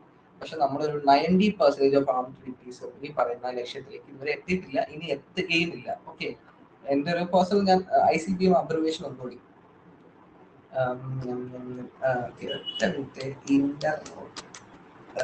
ഇന്റർ കോണ്ടിനെന്റൽ വേണ്ട, ഞാനിവിടെ എഴുതിയിട്ടാണ്, സോറി.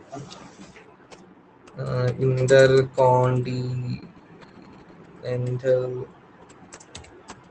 ബാലിസ്റ്റിക് മിസൈൽസിനെയാണ് നമ്മൾ ഇന്ത്യ കോണ്ടിനെന്റൽ ബാലിസ്റ്റിക് മിസൈൽസിനെയാണ്. ഒന്നുമില്ല, അതിന്റെ അബ്രിവേഷൻ ജസ്റ്റ് മനസ്സിലാക്കാൻ വേണ്ടി പറഞ്ഞേ ഉള്ളൂ. എന്താണ്, വേറെ ഒരു വളരെ ബഹുദൂരം സഞ്ചരിക്കാൻ കഴിയുന്ന, അല്ലെങ്കിൽ ഒരു കോണ്ടിനെന്റിൽ നിന്ന് വേറൊരു കോണ്ടിനെന്റിലേക്ക്, അല്ലെങ്കിൽ വേറൊരു രാജ്യത്ത് നിന്ന് വേറൊരു രാജ്യം വരെ സഞ്ചരിക്കാൻ കഴിയുന്ന മിസൈലാണ് ICBM എന്ന് പറയുന്നത്. ഓക്കെ, അടുത്താണ് Australia group. Identify those group exports that contributes spread of chemical and biological weapon. അപ്പോൾ ഓസ്ട്രേലിയ ഗ്രൂപ്പിന്റെ നമ്മൾ നേരത്തെ പഠിച്ചൊരു NSCനെ കുറിച്ച് പറഞ്ഞിരുന്നു.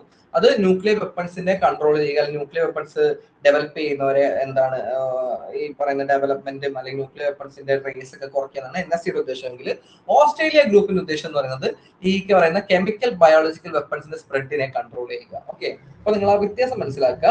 NSC എന്ന് പറഞ്ഞ ന്യൂക്ലിയർ വെപ്പൺസ് കൺട്രോൾ ചെയ്യുന്നതാണെങ്കിൽ, ഓസ്ട്രേലിയ ഗ്രൂപ്പ് ഈ പറയുന്ന കെമിക്കൽ ബയോളജിക്കൽ വെപ്പൺസിനെ കൺട്രോൾ ചെയ്യുകയാണ്. 1985 ഈ പറയുന്നത്. Okay, intermediate range nuclear forces treaty. Intermediate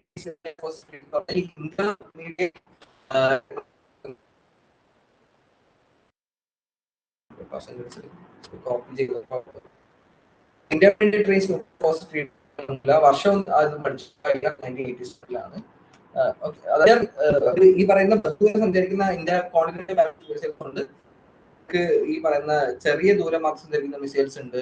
അപ്പം അതിന്റെ ഒരു നടുക്ക് വരുന്നതാണ് ഇന്റർമീഡിയറ്റ് റേഞ്ചിൽ വരുന്നത്. ഓക്കെ, ഒരു മിഡിൽ റേഞ്ചിൽ വരുന്ന ന്യൂക്ലിയർ മിസൈൽസിനെ കുറിച്ചാണ്, ന്യൂക്ലിയർ വാർഹെഡ്സിനെയാണ്.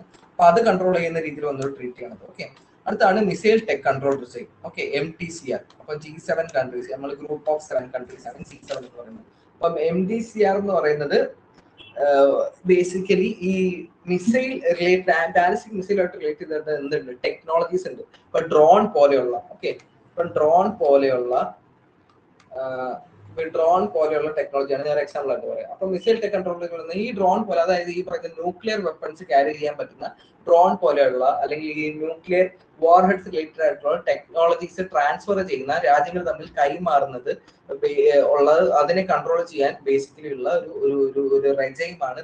മീൻസ് ഒരു ഗ്രൂപ്പാണ് MTCR എന്ന് പറയുന്നത്. ഓക്കെ, അപ്പൊ നമ്മൾ MTCR നോക്കി, ഓസ്ട്രേലിയ ഗ്രൂപ്പ് നോക്കി, NSC നോക്കി. ഇനി വസനർ അറേഞ്ച്മെന്റും കൂടെ ഉണ്ട്. ഓക്കെ, അപ്പൊ വസനർ അറേഞ്ച്മെന്റ് കൂടെ പറഞ്ഞിട്ട് ഞാൻ കാര്യം കൂടെ പറഞ്ഞുതരാം.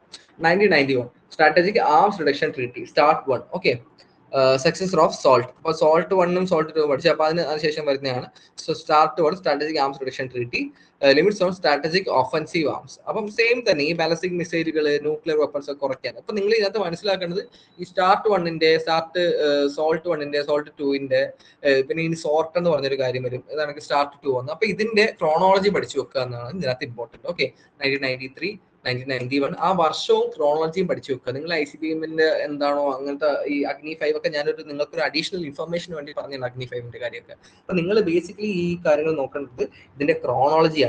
നമ്മൾ പക്ഷേ ഇതിനെ കുറിച്ച് കുറച്ചുകൂടി ഡീറ്റെയിൽ ആയിട്ട് അടുത്തൊരു പേജിൽ നോക്കുന്നുണ്ട്. ഓക്കെ, ഞാനിത് മൊത്തത്തിലുള്ള ചരിത്രം പറയുമ്പോൾ എല്ലാം പറയുന്നുള്ളൂ, പക്ഷെ ആം ട്രീറ്റീസ് നമ്മൾ സെപ്പറേറ്റ് നോക്കാം. Start 2 prohibits ICBM with multiple independency targets re-entry vehicles. Okay. Independency targetable re entry vehicles എന്ന് ഉദ്ദേശിക്കുന്നത് ഈ വാറിൽ യൂസ് ചെയ്യുന്ന ഒരു ടൈപ്പ് ഓഫ് വെഹിക്കിൾസ് ആണ്. എനിക്ക് ഇത് കറക്റ്റ് എക്സ്പ്ലനേഷൻ ഞാൻ പറഞ്ഞു മനസ്സിലാവുന്നില്ല. ഓക്കെ, അതായത് ഈ ICB അല്ലെങ്കിൽ ഇന്റർകോണൽ ബാലിസ്റ്റിക് മിസൈൽസ് ഉപയോഗിച്ച് ഈ കോൺഫ്ലിക്റ്റഡ് റീജിയൻസിൽ ഒരു നിങ്ങൾ ജസ്റ്റ് ഒന്ന് ഗൂഗിൾ ചെയ്ത് നോക്കുക ഇത് എന്താണ്. Okay, re entry vehicles. അപ്പൊ നിങ്ങൾക്ക് ചിലപ്പോൾ കണ്ടു കഴിഞ്ഞാൽ നിങ്ങൾക്ക് മനസ്സിലാവും. അപ്പൊ അത്തരത്തിലുള്ള വെഹിക്കിൾസിനെ മൾട്ടിപ്പിൾ വെഹിക്കിൾസിനെ അറ്റാക്ക് ചെയ്യുന്നതിനെതിരെ വന്നൊരു ഇതാണ് സ്റ്റാർട്ട് 2 എന്ന് പറയുന്നത്. കെമിക്കൽ വെപ്പൺ കൺവെൻഷൻ, അതായത് chemical weapons biological weapon chronology മനസ്സിലാക്കി വെക്കുക. ഫസ്റ്റ് വന്നത് ബയോളജിക്കൽ വെപ്പൺ കൺവെൻഷൻ ആണ്, അത് കെമിക്കൽ വെപ്പൺ കൺവെൻഷൻ വരുന്നു. Outlaws production, stockings and the use of chemical weapons and precursors. Okay, അതായത് കെമിക്കൽ വെപ്പൺസ്, നേരത്തെ ഞാൻ ബയോളജിക്കൽ വെപ്പൺസിന്റെ കാര്യം പറഞ്ഞ പോലത്തെയാണ് കെമിക്കൽ വെപ്പൺസിന്റെ കാര്യം. അപ്പൊ അതിനെതിരെ വന്ന കൺവെൻഷൻ ആണ്. അടുത്താണ് കോംപ്രഹെൻസീവ് ടെസ്റ്റ് ബാൻ ട്രീറ്റി, അത് നമ്മൾ കുറച്ചുകൂടെ ഡീറ്റെയിൽ ആയിട്ട് നോക്കുന്നുണ്ട്. അതായത് എല്ലാ ന്യൂക്ലിയർ എക്സ്പ്ലോഷനെതിരെയും വന്ന ഒരു, അതായത് ന്യൂക്ലിയർ എക്സ്പ്ലോഷൻസിനെതിരെ, അതായത് ന്യൂക്ലിയർ ടെസ്റ്റ് നടത്തുമ്പോൾ എന്ത് ചെയ്യണം, സ്വാഭാവികമായിട്ടും ന്യൂക്ലിയർ എക്സ്പ്ലോഷൻ നടത്തണം. അപ്പോൾ ന്യൂക്ലിയർ ടെസ്റ്റിനെതിരെ വന്ന അല്ലെങ്കിൽ ന്യൂക്ലിയർ എക്സ്പ്ലോഷൻസിനെതിരെ വന്ന ഒരു ട്രീറ്റിയാണ് 1960 CTBT. ഈ NPT ഒക്കെ ശേഷം വന്നതാണ്. അടുത്തതാണ് വാസനർ അറേഞ്ച്മെന്റ് എന്ന് പറയുന്നത്. Focus on export control four conventional arms and dual use of goods and technology. Okay, അപ്പോൾ വാസനർ അറേഞ്ച്മെന്റ് എന്ന് പറയുന്നത് ബേസിക്കലി നിങ്ങൾ മനസ്സിലാക്കുക, ഈ പറയുന്ന ടെക്നോളജി ട്രാൻസ്ഫർ ചെയ്യുന്നത്, ഗുഡ്സ് ട്രാൻസ്ഫർ ചെയ്യുന്ന കാര്യങ്ങളൊക്കെ ഉണ്ടാവും അല്ലെ. അപ്പോൾ ആംസ് ട്രാൻസ്ഫർ ചെയ്യുന്ന ഒരു സംഭവമൊക്കെ ഉണ്ടാവും. രാജ്യങ്ങൾ തമ്മിൽ ന്യൂക്ലിയർ വെപ്പൺസിന്റെ ആയിക്കോട്ടെ ടെക്നോളജി ഒക്കെ ട്രാൻസ്ഫർ ചെയ്യുന്നുണ്ടാവും. ഇപ്പൊ 2005 ഇന്ത്യയും US ഒക്കെ ന്യൂക്ലിയർ ടെക്നോളജി ട്രാൻസ്ഫർ ചെയ്തിട്ടുണ്ട്. ഇന്ത്യ റഷ്യയും തമ്മിൽ ന്യൂക്ലിയർ ടെക്നോളജി ട്രാൻസ്ഫർ ചെയ്തിട്ടുണ്ട്.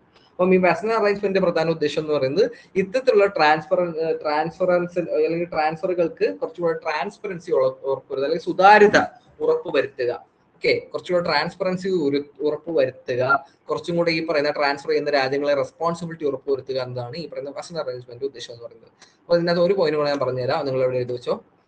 ഇന്ത്യ വാസനർ അറേഞ്ച്മെന്റിന്റെ ഭാഗമാണ്. ഓക്കെ, ഇന്ത്യ വാസനർ അറേഞ്ച്മെന്റിന്റെ ഭാഗമാണ്, MTCRന്റെ ഭാഗമാണ്, ഓസ്ട്രേലിയ ഗ്രൂപ്പിന്റെ ഭാഗമാണ്, പക്ഷെ NSCയുടെ ഭാഗമല്ല. ഓക്കെ, ഇന്ത്യ NSCയുടെ ഭാഗമല്ല. അതിനുള്ള കാരണം എന്ന് പറയുന്നത് NSCയുടെ ഭാഗമാണെങ്കിൽ NPT സൈൻ ചെയ്ത രാജ്യങ്ങളായിരിക്കണം. ഓക്കെ, NSCയുടെ ഭാഗമാണെങ്കിൽ എന്ത് വേണം, NPT അതായത് ന്യൂക്ലിയർ പ്രോളിഫറേഷൻ ട്രീറ്റി സൈൻ ചെയ്തിട്ടുള്ള രാജ്യങ്ങളായിരിക്കണം. ഓക്കെ, ഇപ്പൊ നമ്മുടെ നെയ്ബർ ആയിട്ടുള്ള ബംഗ്ലാദേശ് ഒക്കെ NPT സൈൻ ചെയ്ത ഒരു രാജ്യമാണ്. ഓക്കെ, അപ്പം NPT സൈൻ ചെയ്യാത്തടത്തോളം കാലം ഇന്ത്യക്ക് NSCയിലെ ഗ്രൂപ്പ് മെമ്പർ ആവാൻ പറ്റില്ല. ഇന്ത്യക്ക് അങ്ങനത്തെ ഒരു ആഗ്രഹമില്ല. കാരണം ഇന്ത്യ ന്യൂക്ലിയർ വെപ്പൺസ് ഡിസ്പോസ് ചെയ്തിട്ട് NSCയിൽ മെമ്പർ ആവാൻ നോക്കുകയൊന്നുമില്ല. ഓക്കെ, അപ്പൊ വാസനർ അറേഞ്ച്മെന്റിലും ഓസ്ട്രേലിയ ഗ്രൂപ്പിലും ഈ പറയുന്ന MTCRലൊക്കെ ഇന്ത്യ ഭാഗമാണ്, NSCയിൽ ഇന്ത്യ ഭാഗമല്ല. ഇതും കൂടെ നോക്കിയിട്ട് നമുക്ക് ഇന്നത്തെ വൈൻഡപ്പ് ചെയ്യാം.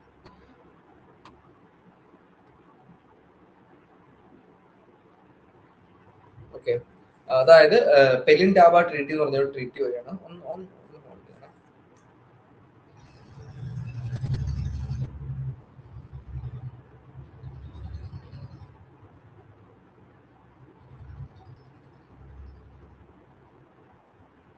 ഓക്കെ, അപ്പം പെലിൻഡാബ ട്രീറ്റി എന്ന് പറയുന്നത് African nuclear weapon zone treaty, ഈ പേര് പോലെ തന്നെയാണ്. അതായത് ആഫ്രിക്കൻ കോണ്ടിനെന്റിനെ ന്യൂക്ലിയർ വെപ്പൺ ഫ്രീ കോണ്ടിനെന്റ് ആയിട്ട് പ്രഖ്യാപിച്ച ഒരു ട്രീറ്റിയാണ് ഈ പെലിൻഡാബ ട്രീറ്റി എന്ന് പറയുന്നത്. ഓക്കെ, പെലിൻഡാബ ട്രീറ്റി അത് എനിക്ക് nuclear weapon zone weapon free zone ആയിട്ടുള്ള രാജ്യങ്ങളാണ് Latin America, Caribbean, south Pacific region, south East Asia, central Asia എന്നൊക്കെ പറയുന്നത് എന്താണ്, ഈ പറയുന്ന ന്യൂക്ലിയർ വെപ്പൺ സോൺ ഫ്രീ ആണ്. Okay, nuclear weapon zone treaties ആണ്, അല്ലെങ്കിൽ nuclear weapon African nuclear weapon zone free എന്നാണ്. ഓക്കെ, ന്യൂക്ലിയർ വെപ്പൺ സോൺ എന്ന് ഉദ്ദേശിക്കുന്നത് എന്താണ്, സോൺ ഫ്രീ എന്നാണ്. ഓക്കെ, സോൺ ഫ്രീ ട്രീറ്റി ആണ് ഇത് ബേസിക്കലി. അതായത് ഇവിടെ ഈ പറയുന്ന ന്യൂക്ലിയർ വെപ്പൺസോ എക്സ്പ്ലോഷൻ ഒന്നും നടക്കാത്ത സ്ഥലങ്ങളാണ്. ആഫ്രിക്കൻ കോണ്ടിനെന്റ് മൊത്തം അങ്ങനെയാണെന്ന് പറയുന്നത്. അല്ലെങ്കിൽ Latin America, Caribbean, South Pacific, South East Asia, central ഏഷ്യയിൽ എന്താണ് ഈ പറയുന്ന ന്യൂക്ലിയർ വെപ്പൺ ഫ്രീ ആണ്. ജസ്റ്റ് ഈ ട്രീറ്റികളുടെ പേരൊക്കെ ഒന്ന് നോക്കി വെച്ചേക്കാം. ഓക്കെ, ജസ്റ്റ് ഒന്ന് നോക്കി വെച്ചേക്കാം. അതൊന്നും അങ്ങനെ ചോദിച്ചിട്ടുള്ള ക്വസ്റ്റ്യൻ അല്ല, ജസ്റ്റ് ഒന്ന് നോക്കി വെച്ചേക്കാം. അടുത്താണ് Hague code of conduct, known as international code of conduct against ballistic missile പ്രൊളിഫറേഷൻ. അതായത് ബാലിസ്റ്റിക് മിസൈലുകൾ കുമിച്ചു കൂട്ടുന്ന അല്ലെങ്കിൽ ബാലിസ്റ്റിക് മിസൈലുകളുടെ ഈ പറയുന്ന ടെസ്റ്റ് നടത്തുന്നതിനൊക്കെ ഈ പറയുന്ന ഒരു കോഡ് ഓഫ് കണ്ടക്ട് ഉണ്ട്. ഇപ്പൊ നമുക്ക് കോഡ് ഓഫ് കണ്ടക്ട് എന്താണെന്ന് അറിയാലോ. ഓക്കെ, ഇപ്പൊ ഒരു കോഡ് ഓഫ് കണ്ടക്ട് ഉണ്ട്. അപ്പൊ അതിനെയാണ് നമ്മൾ ഹേഗ് കോഡ് ഓഫ് കണ്ടക്ട് എന്ന് പറയുന്നത്. ഹേഗ് എന്ന് പറഞ്ഞൊരു സ്ഥലമാണ്. ഓക്കെ, എന്ന സ്ഥലമാണ് ഹേഗ് കോഡ് ഓഫ് കണ്ടക്ട് എന്ന് പറയുന്നത്. അതായത് ഈ ബാലിസ്റ്റിക് മിസൈൽസിനെ ടെസ്റ്റ് ചെയ്യുന്നതായിക്കോട്ടെ, അത് വികസിപ്പിക്കുന്ന ആയിക്കോട്ടെ, അതിനൊക്കെ ഈ പറയുന്ന ഒരു കോഡ് ഓഫ് കണ്ടക്ട് ഉണ്ട്. നമ്മൾ നേരത്തെ IAEA പറഞ്ഞ പോലെ ഇതിനെ സൂപ്പർവൈസ് ചെയ്തുകൊണ്ട് വന്ന ഒരു കോഡ് ഓഫ് കണ്ടക്ട് ആണ്. അതായത് ഒരു മാർഗരേഖയുണ്ട്. ഈ മാർഗരേഖ അനുസരിച്ച് വേണം നിങ്ങൾ ബാലിസ്റ്റിക് മിസൈൽസ് പ്രവർത്തിപ്പിക്കുകയാണെങ്കിലും അല്ലെങ്കിൽ അത് ഡെവലപ്പ് ചെയ്യുകയാണെങ്കിലും വേണ്ടത്. ഓക്കെ, അടുത്താണ് new start treaty. New start treaty between US and Russia. Okay, 2010 it's A nuclear arms reduction treaty. US റഷ്യയും തമ്മിലുള്ള ഒരു ന്യൂക്ലിയർ ആംസ് റിഡക്ഷൻ ട്രീറ്റി ആണ്. ഇങ്ങനെ ഒരുപാട് ട്രീറ്റി നടന്നിട്ടുണ്ടെങ്കിലും ഇതൊന്നും കാര്യം നടന്നിട്ടില്ല. ഓക്കെ, US റഷ്യ ഒക്കെ നിങ്ങൾക്ക് എപ്പോഴെങ്കിലും ഈ പറയുന്ന രീതിയിൽ ആംസ് കുറച്ചിട്ടോ അല്ലെങ്കിൽ ന്യൂക്ലിയർ വെപ്പൺസ് കുറച്ചിട്ടോ നിങ്ങൾ കേട്ടിട്ടുണ്ടോ? ഇല്ല. ഇപ്പോഴും ഈ പറയുന്ന രാജ്യങ്ങൾ വലിയ തോതിൽ ന്യൂക്ലിയർ വെപ്പൺസ് അല്ലെങ്കിൽ ന്യൂക്ലിയർ ഈ പറയുന്ന എക്സ്പെരിമെന്റ്സും കാര്യങ്ങളും ഒക്കെ വലിയ തോതിൽ നടത്തിക്കൊണ്ടിരിക്കുന്ന രാജ്യങ്ങളാണ് US റഷ്യ ഒക്കെ. പക്ഷേ ഈ പറയുന്ന രീതി സ്വിച്ച് ഇട്ട പോലെ ഇടയ്ക്കിടയ്ക്ക് എന്താണ് ഓരോ ട്രീറ്റികളും കാര്യങ്ങളും ഒക്കെ ലോകത്തിന്റെ കണ്ണിൽ പൊടിയിടാനായിട്ട് ഈ പറയുന്ന രാജ്യങ്ങൾ ചെയ്യുന്നുണ്ട്. ഓക്കെ, പക്ഷെ നമ്മുടെ ഉത്തരവാദിത്വം എന്താണ്? ഇതൊക്കെ കറക്റ്റ് ആയിട്ട് പഠിക്കുക. New start treaty. Okay, nuclear weapon ban treaty. അത് 2017 nuclear weapon ban treaty. Prohibition of nuclear weapon by UNGA. UNGA എന്താണ്? യുണൈറ്റഡ് നേഷൻസ് ജനറൽ അസംബ്ലി ആണ് കേട്ടോ. അതായത് ന്യൂക്ലിയർ വെപ്പൺസിനെ ബാൻ ചെയ്തുകൊണ്ട് വന്ന ട്രീറ്റിയാണ്. അടുത്തത് ഈ ആം കൺട്രോൾ ട്രീറ്റി ഞാൻ സെപ്പറേറ്റ് കൊടുത്തിട്ടുണ്ട്. അത് നമുക്ക് അടുത്ത ക്ലാസ്സിൽ നോക്കിയാൽ മതി. ഓക്കെ, അടുത്ത ക്ലാസ്സിൽ നോക്കിയാൽ മതി. അടുത്ത ക്ലാസ് കൊണ്ട് നമുക്ക് ഈ യൂണിറ്റ് തീർക്കാം. യൂണിറ്റ് തീർക്കുകയാണെങ്കിൽ ഇതിന്റെ ക്വസ്റ്റ്യൻസ് നോക്കാം. അധികം ക്വസ്റ്റ്യൻസ് ഒന്നുമില്ല, കുറച്ച് ക്വസ്റ്റ്യൻസ്. ഓക്കെ, അപ്പൊ നാളെ ചിലപ്പോൾ മിക്കവാറും എന്റെ ക്ലാസ് ഉണ്ടാവും. അപ്പൊ നമുക്ക് നാളെ നോക്കാം. നാളെ കൊണ്ട് ഈ യൂണിറ്റ് തീർക്കാം. Okay, so that's it for today. എന്തെങ്കിലും ഡൗട്ട് ഉള്ളവർക്ക് ചോദിക്കാം, ഇല്ലെങ്കിൽ നമുക്ക് ഇത് വൈൻഡ് അപ്പ് ചെയ്യാം ഇന്നത്തെ ക്ലാസ്.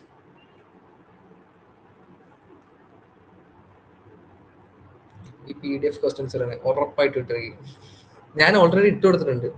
ഞാൻ ദിവ്യസിക്ക് ചോദിച്ചാൽ ഞാൻ ഇന്ന് രാവിലെ ഇട്ട് കൊടുത്തിട്ടുണ്ട് കേട്ടോ. ഈ PDF-ന്റെ ആണോ? ഈ PDF-ന്റെ ക്വസ്റ്റ്യൻസ് നമ്മൾ ഡിസ്കസ് ചെയ്തിട്ടില്ല. ഈ PDF ഞാൻ അയച്ചു കൊടുത്തേക്കാം. കഴിഞ്ഞ നമ്മൾ നേരത്തെ ജസ്റ്റ് ഡിസ്കസ് ചെയ്ത് വിട്ട 6ാമത്തെ മോഡ്യൂളിൽ ഞാൻ ഓൾറെഡി ക്വസ്റ്റ്യൻസ് കൊടുത്തിട്ടുണ്ട്. Okay okay okay okay, thank you. Leave ചെയ്യാം കേട്ടോ ക്ലാസ്. Okay okay.